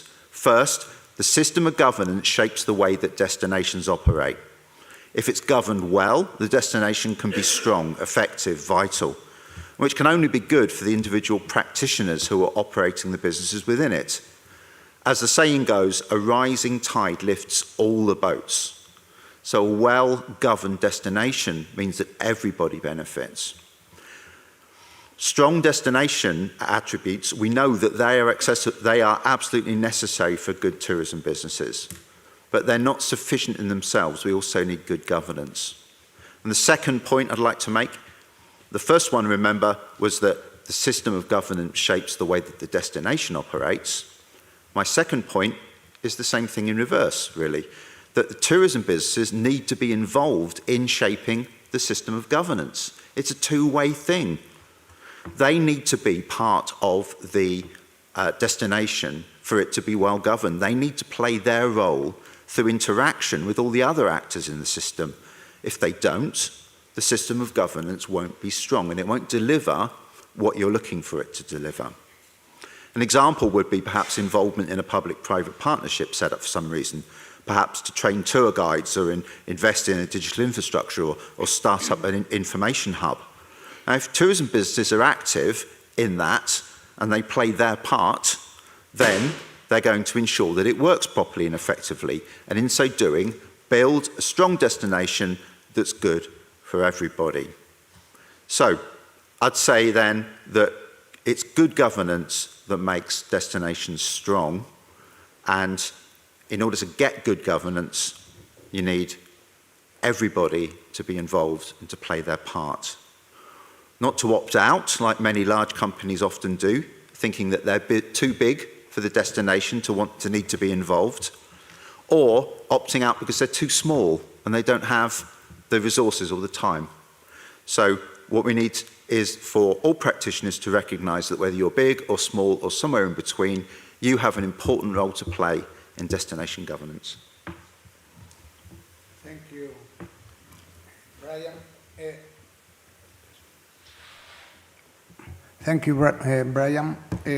Now is finally the turn of Dimple Melwani. Dimple is the CEO of Tenerife Tourism Corporation. This Tenerife Tourism Corporation is leading efforts to promote Tenerife as a premier tourism destination. Dimple combines in her career the private tourism sector, where she has been several years, with being responsible for tourism as in a municipality and now in the Island Council. Dimple has also been a guest lecturer in our master degree in tourism management and planning in this university, so she combines a lot of abilities and capacities to be here and to explain to us,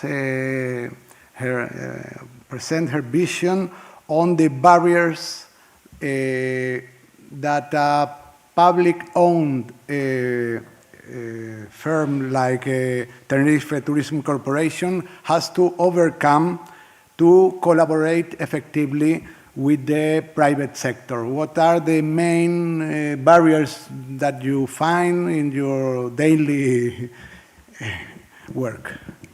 Thank you, Raúl. Thank you all. Thank you, Global Summit and La Laguna University, and those who are in streaming also.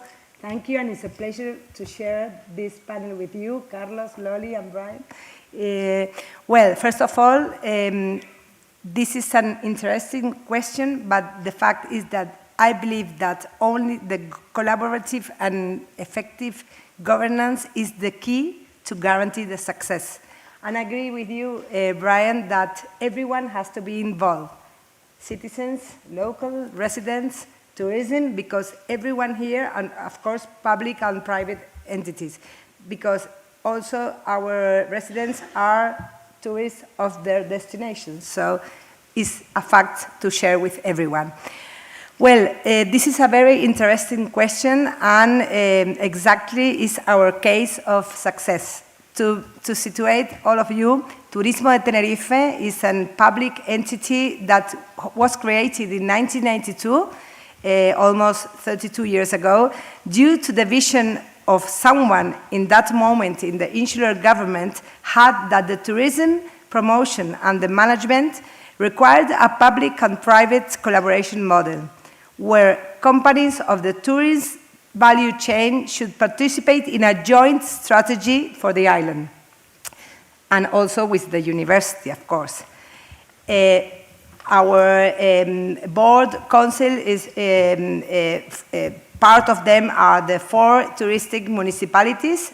We have here Patricia from Adeje, we have Arona, we have Santiago del Teide, and we have Puerto de la Cruz, also the Chamber of Commerce of Santa Cruz, and of course, today, and what guarantees our successful is more than 500 associated companies as part of the entity, with a clear and shared focus, working together to continue improving Tenerife as a tourist destination in terms of innovation and sustainability, and to continue maintaining, what is more important, our tourist leadership, but focus in the quality of the destination. That means to increase in the quality of the tourist experience, and also that the income of the tourism has an effect in the regional and local economy.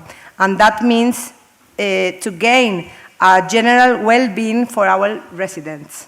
So to answer your question, I can identify 6 barriers that must be overcome for an effective governance. And these are 2 ways communication and transparency, encourage participation with the right tools, share commitment to focus the island and not in particular benefits or personal egos, continuous listening, or as you say nowadays, active listening, be able to anticipate and adapt to the market changes, technology, and new needs, and of course, and very important, a team of committed professionals who are passionate about their profession in the tourism industry.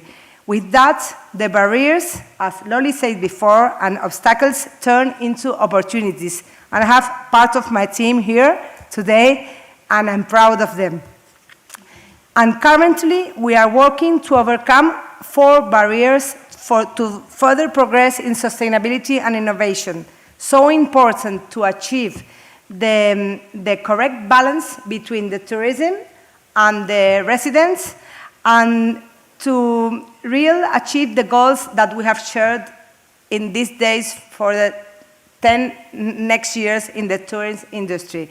And that are four that I'm going to tell you now.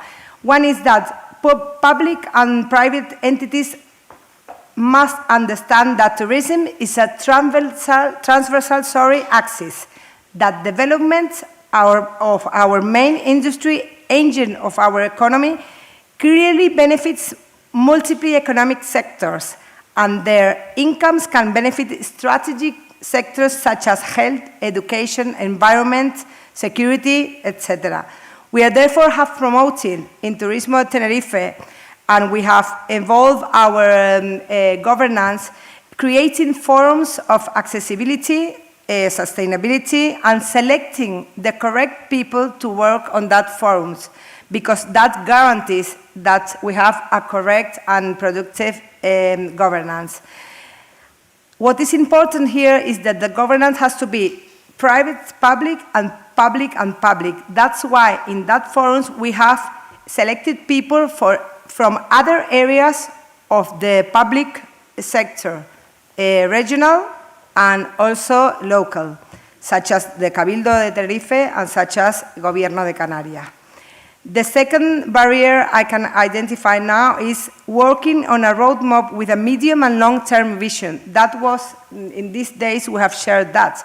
We cannot just establish our aims or our goals with, in a short time of 4 years. We have to have a strategy in long term, because the solution we have to face now to change things for a better tourism, it needs, some of them can be in a short term, but some of them need more time. So we have to think in a long-term vision. The third barrier, we have to communicate to the residents the clear messages. We cannot speak to them just saying we are trying to achieve sustainability and innovation or technology. We have to give, and we don't have to center our teams in we have reached this number of tourists or we have these indicators. I think what the society and what the resident claims is to be clear on how the income of the industry is generating impact in other sectors, and which are the services that we have improved for them. And the fourth one, Carlos explained it very well, and we are trying to do our best. I think this year we are going to start working in it. We have so many data that everyone is like selecting which data to use to make the correct decisions. From Turismo de Tenerife, we are creating a smart office data, like the example of Benidorm. Antonio is listening to me today. I think this is the solution, because if you don't manage, if you cannot measure, as someone said yesterday, you cannot manage. And to make the correct decisions, you have to select the data, you have to clean and have the quality data, and then you have to share that data with the public and with the private sector, so they can also contribute to make a good decision for the common strategy we have as a tourist leader destination. Okay, that's my point of view, Raúl. Thank you, Dimple. We have had very clear insights from different perspectives. Now, maybe if the panel wants something to add, then we give the word to the floor. Do you want to add something? Yes, so many interesting and very important issues that have been talked about right now from all the different participants. I would like to make a reflection about governance. I think that the success of the governance is guaranteed when anyone in the industry feels that they can make a phone call and they can talk to someone about an important issue for them in the industry. It can be maybe looking for a solution, it can be offering an idea, it can be an innovative thing they want to share. So I think just before the table, you talked about this, Raúl, we need to be near. We need to talk a lot, and we need, the governance needs to be something almost as if we were friends, right? Mm-hmm. So you said before, Lola, she's a well-known person. Well, I can say I'm very glad about that, because I feel I have so many friends in the industry, and these friends are friends after working together for a goal, right? So I can see in the audience I have a lot of friends from academia, from private companies, from Turismo de Tenerife, from governments, right? So really I think we need to think global, but we need to act local, looking for the changes, right? This I think is an important reflection for governance, because it's such a big word, but then you have to really land the term into the territory, right, and the people. And this is about people, just like Dimple said. It's so important to have a great team, and it's so important to have a great leadership. And it's not a question of institutions, but it's a question of people, person, right? Sometimes you finally need to meet the person face to face and just talk over whatever innovation you are thinking of, especially for the SMEs and the micro projects that are being worked and brought up with a lot of effort. Really, it's so important. Also, the concept of liquid tourism, I think it's very interesting. And you were talking how all the measures are mixed between the different institutions, the different academia and private sector. It's liquid, everything is mixed, the residents, the tourists. Before we had the tourist municipalities around there and the rest of the people on the other side. Right now, this is not like this, we all know. It's a collaborative economy, and the tourism sector is more and more going into our day-to-day lives in the residents community. So it's so important to have this concept of all together have to really benefit from the tourism sector, so that we all will love tourism sector, just as very well Dimple explained. And just to end, before we were talking about success cases, and I think it's important, I had three. One of them is Turismo de Tenerife, which already Dimple explained. So I have two. I was co-founder for the innovation cluster of Canary Islands now, of Tenerife at the beginning. I think it's such a big success example, how everyone together, academia, private and public sector, went together looking for the innovation side of bringing up new projects, right? Supporting all these SMEs and all the knowledge in tourism that in Canary Islands is very big, and putting together projects. In the end, not only the cluster was a success case, but also one big sustainable project came as a spin-off, which I am very proud to belong to, participate in it, which is called Senda Ecoway. It's a company, SME, micro company for the moment, and it put together all the players that really believed in sustainability. That was in 2016. It's not now, it's not sustainability now, which is a word we are all looking for synonymous, so that we don't talk about sustainability so often. But I think it's also a success case that when we lead people that want to make changes, it happens, it can happen. So I think governance is a fantastic opportunity always, but we really need to make it open so that everyone understands they can just reach out and they will find someone who will listen. Now we can hear, we are open to questions from the floor.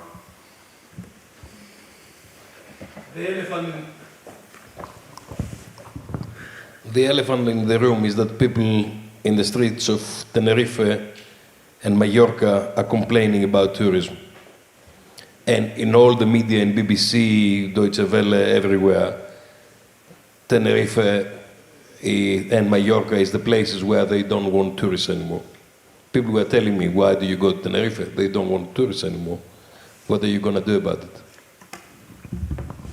Well, this I think is due to the manifestations of the 20th of April, Well, I have to say that we already have acts about that plan, and we cannot generalize that everyone agrees what. It's what BBC says. Okay, BBC can say that, and of course, if we compare our main markets that are British, Germany, and then we have the national, the news is being transformed in the British market because of the media there.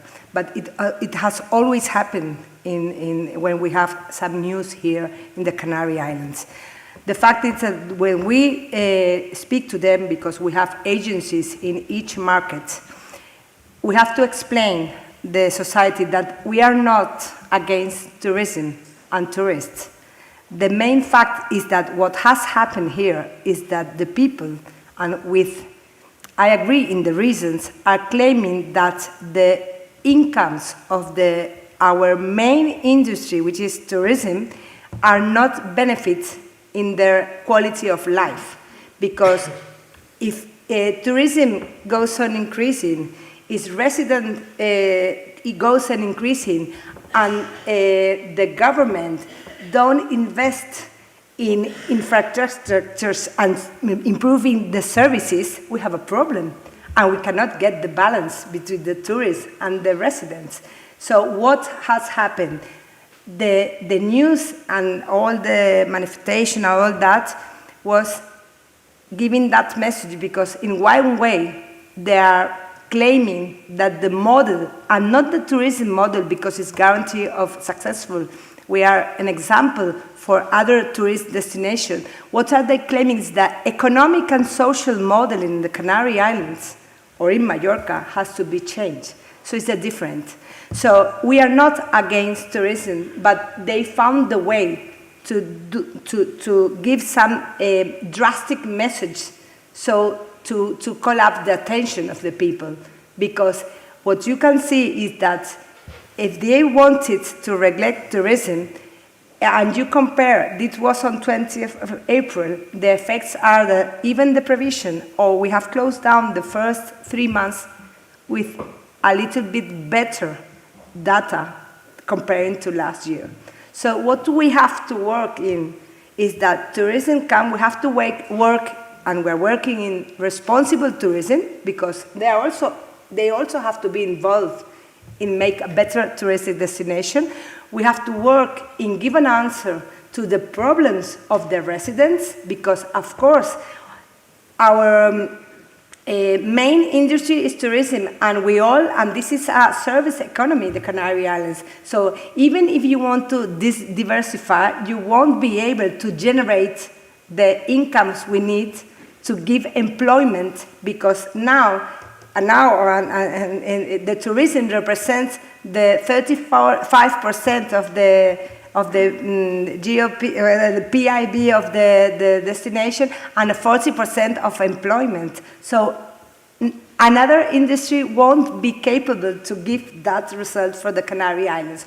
So what we have to work is to listen to the residents, give them the positive venues of the tourism, and make them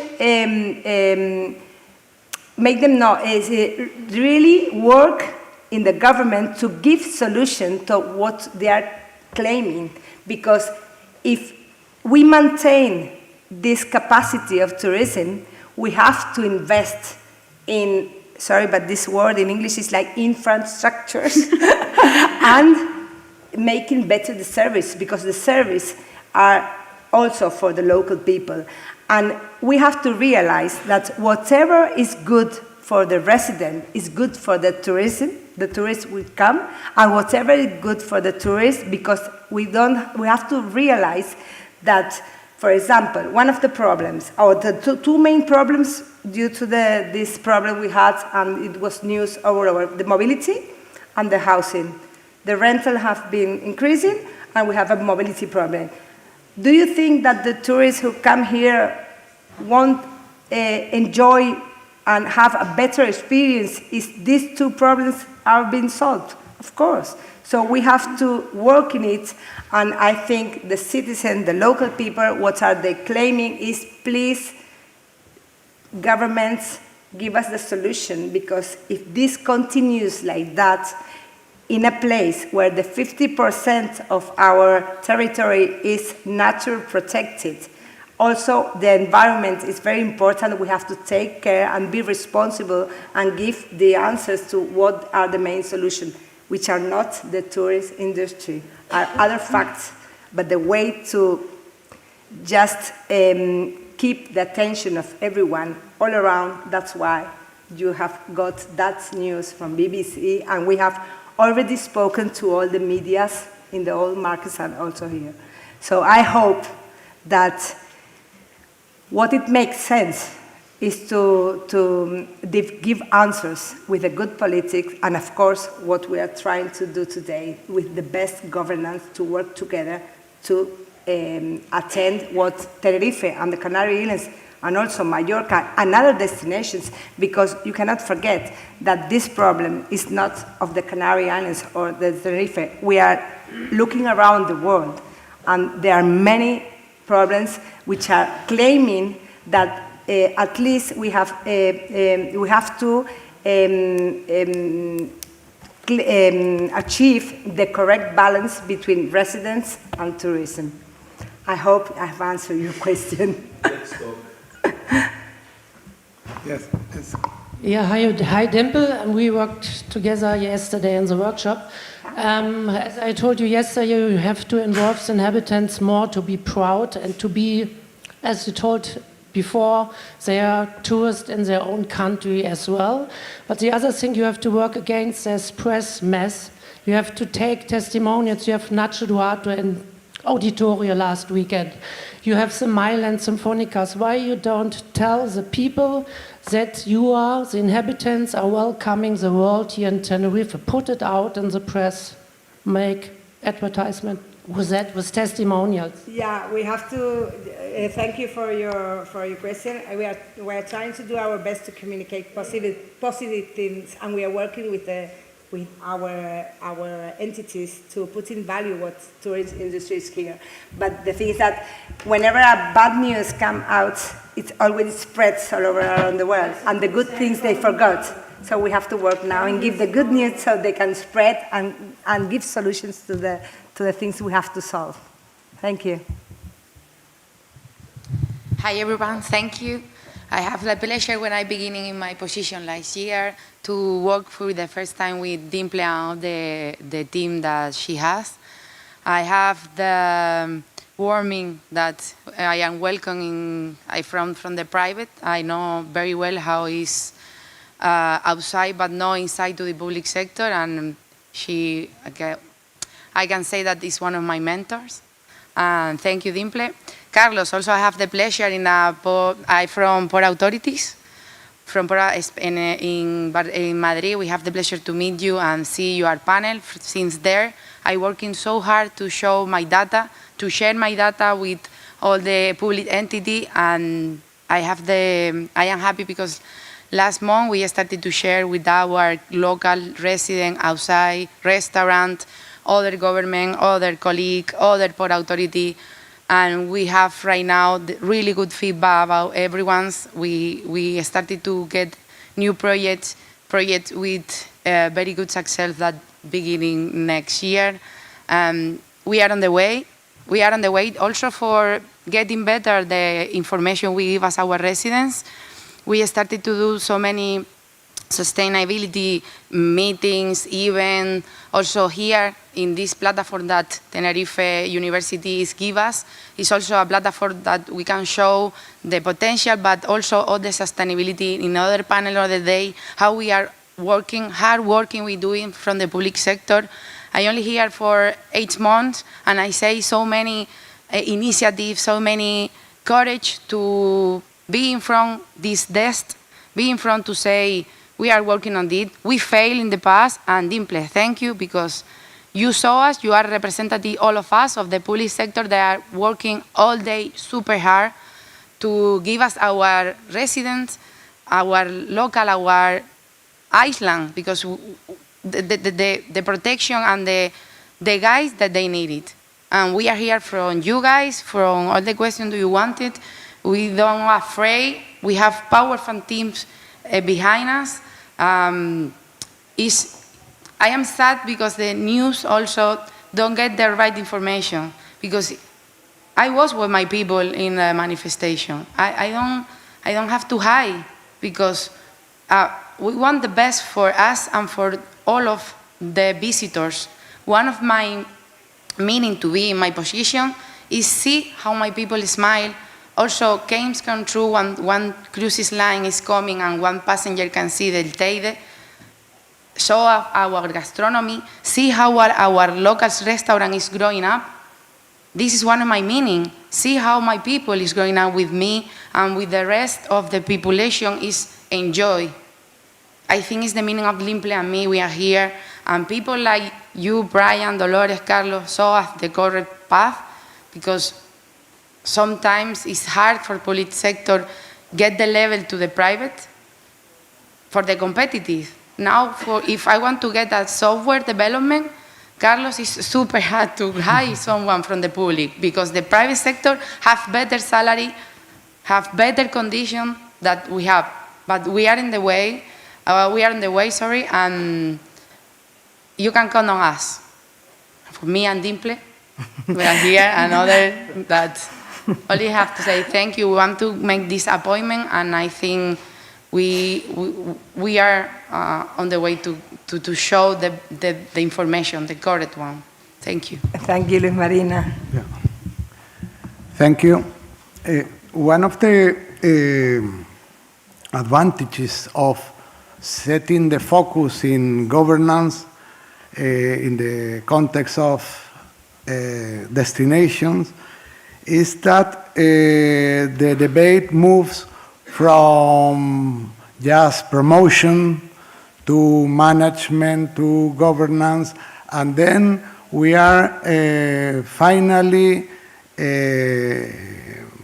listening and hearing from the tourism public sector talking about education, quality of life, waste, climate change, and the agenda, and particularly in the case of the Canary Islands, the tourism is very important in the economy, and at the end, all these tourism-related issues have been very often neglected, but now if we try to improve it, and this makes the governance more complex, because Dimple has not in their own responsibility the education or the roads of the nature or other, so governance also within the public sector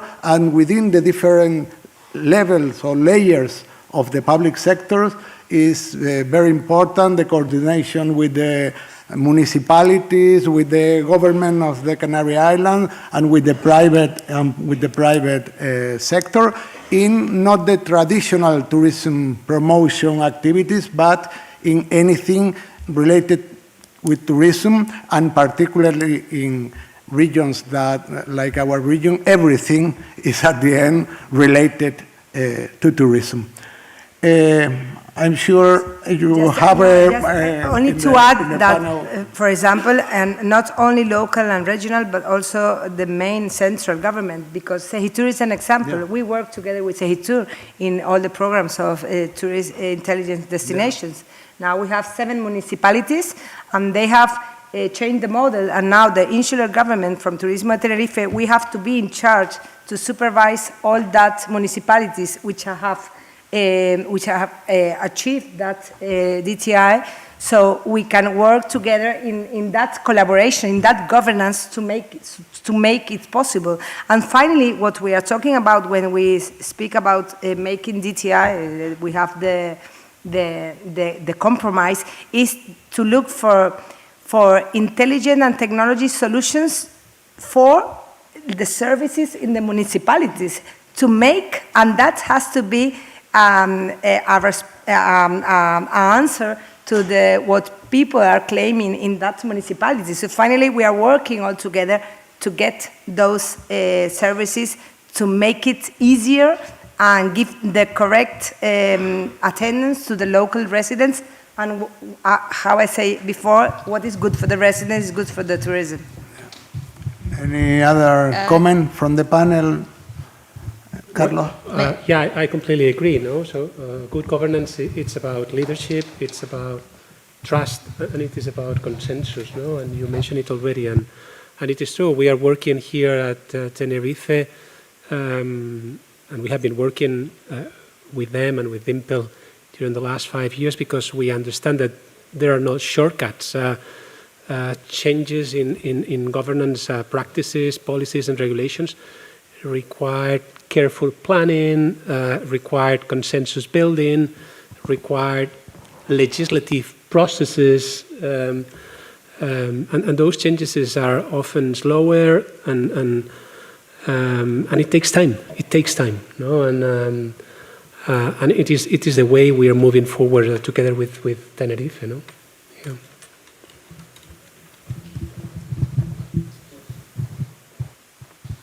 May I ask a question? May I ask a question? I'm sure you already are collecting resident sentiment through the program and the Smart Destinations. I'm curious, how long have you been collecting resident sentiment surveys? And is that data the same survey for all the different regions, and is it shared? Because just to Buhalis' question, if you're in the media for over-tourism, surely the response would be to share the resident sentiment data that shows that residents like tourism. So I'm just curious how long you've been collecting this data, and is it consistent throughout the whole country? Thank you.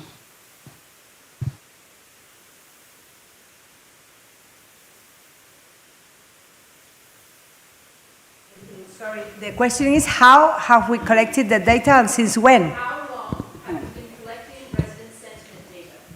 And is it the same data collection across every region in Spain or every destination? The 400 smart tourism destinations, is it the same resident sentiment survey? And my second part of the question is, if you have been collecting resident sentiment as a big part of sustainability, why would you not share the responses of the positive resident sentiment back to the media after you've been in the media when they're claiming it's over-touristed? Okay, I think, Carlos, you can explain about in relation, there isn't in Spain a national resident sentiment survey. I don't know if in other countries there are the national statistical offices, they have national resident sentiment surveys for tourists. I think it could be very useful to have a common methodology, a common survey on a national level to measure those kind of things. But there isn't such kind of thing in Spain. Each destination, depending on how pressured they are by tourism, they have their own systems to measure such information. Some of them, they do it through traditional surveys. Some of them, they externalize those jobs to the university. Sometimes they collect information from the reviews they get on social networks, to try to understand what the population is talking about when they refer to tourism. But I assume that it would be very, very useful to have our National Statistical Office or Eurostat at a European level providing common surveys and common questionnaires to measure this resident sentiment survey in the same way and to make it comparable between all the destinations all over Europe. No, maybe UNWTO, UN Tourism could propose to the United Nations Statistical Commission to work not only on standards to measure sustainability or sustainable indicators, but also issues such as resident sentiment, no? tourism destinations. I think it would be great. Nowadays, what we are doing, it is through this network of destinations that we have created in Spain. We share best practices, we share data, we share information on different surveys they implement and they collect. We share information about reviews on social networks, but most of the time, each one of those surveys, they have their own methodologies. There isn't a single standardized method to measure in Spain this kind of this phenomenon. Yep. Of course, the survey are important. Last year, we had here the pleasure to host the annual meeting of the ETC, the European Travel Commission, and they use a common survey that they share with us.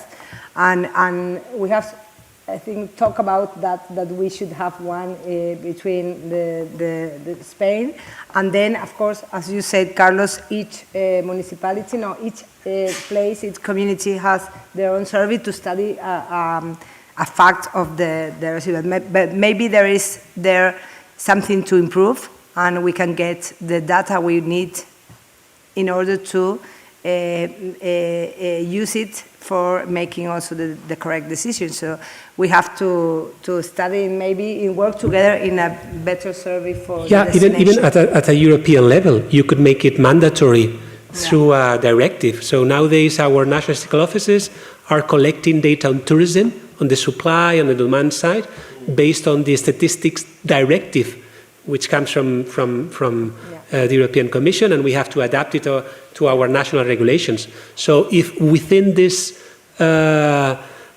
European directive you include the obligation to implement in each one of the countries of Europe survey to measure such kind of information, national statistical office would be forced to do it. It's not part of the smart destination model. You're hoping to get the direction from the EU rather, but everything else of the smart destination model has been Spanish. Why all of a sudden it's not part of the smart destination model? No. Within the smart destination model, we work under over 250 indicators to measure how smarter is the management of this destination, and one of them has to do, we ask the destination if they have implemented a survey to measure the sentiment of the residents of such a destination. So the question we ask them is, do you measure, because it is important, it is included within the model, within the sustainability axis, we include this question, do you have some system, a survey, do you collect information from reviews on the social networks? Do you have some way to measure the sentiment of your residents? And they could say yes or no.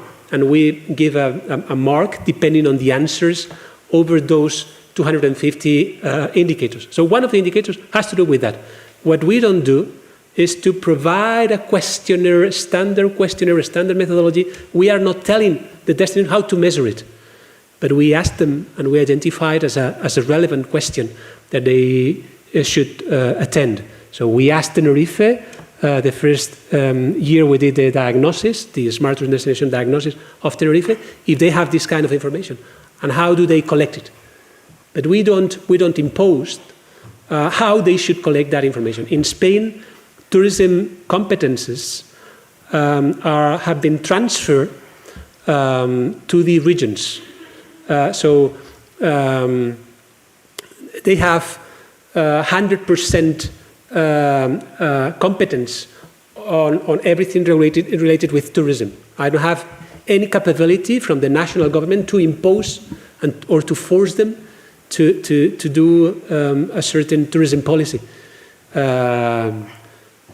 Because they have the competence of doing it. Yeah. But Carlos, in one thing I agree that not in all cases the survey is better.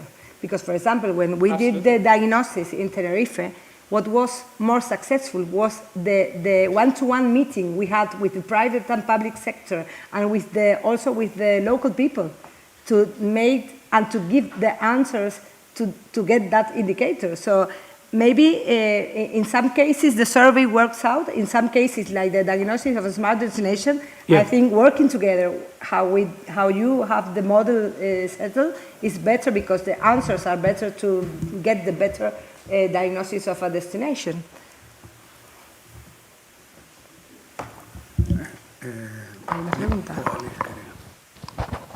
I don't have a question, I have an observation. And please remember this moment.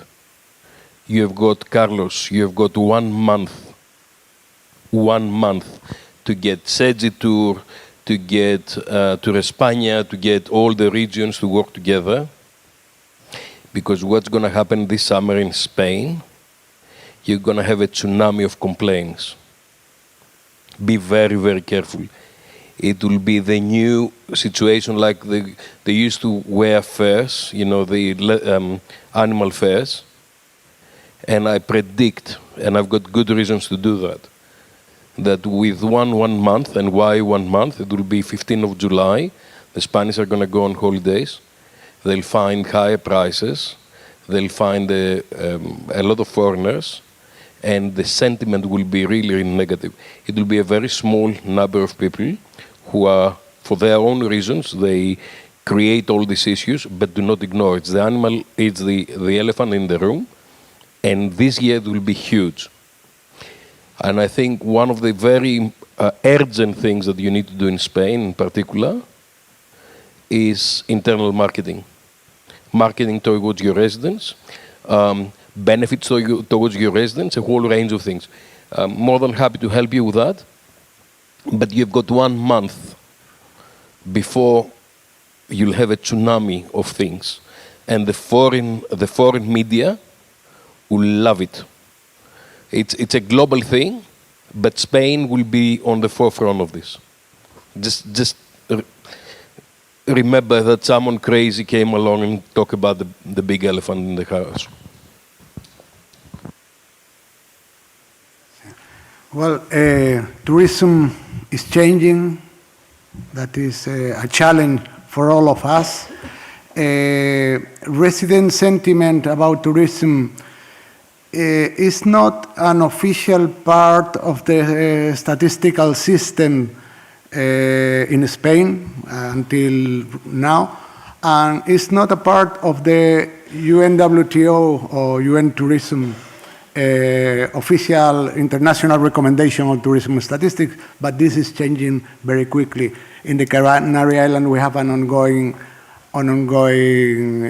survey, and in Spain there is an ongoing survey, and this is here to stay, because we have finally realized some or most of here 10 or 20 years ago realized that that was very important, but the statistical system and the politicians have very recently understand that this is part of the governance, and that the focus of the tourism policy and management is the local, must be the benefit and the quality of life of the local residents. That's why we develop tourism, to become a better society. And that is being now part of the official, on the official discourse. We don't know if all the what will happen in the following years, but I think that in that case things are changing. I wanted, but I'm not going to ask about the future of governance. That is in the minds of all of us, the question that all these changes that are happening will have a, but the focus in tourism is changing, and this is clear to sustainability, but not only in general, but the local resident by this kind of, in the use of data-driven decision systems, etc. We must close this very, very interesting panel. Thank you very much to all of the panelists. Thank you very much to you for your smart questions and contributions. And we see you in the lunch. Thank you. Thank you.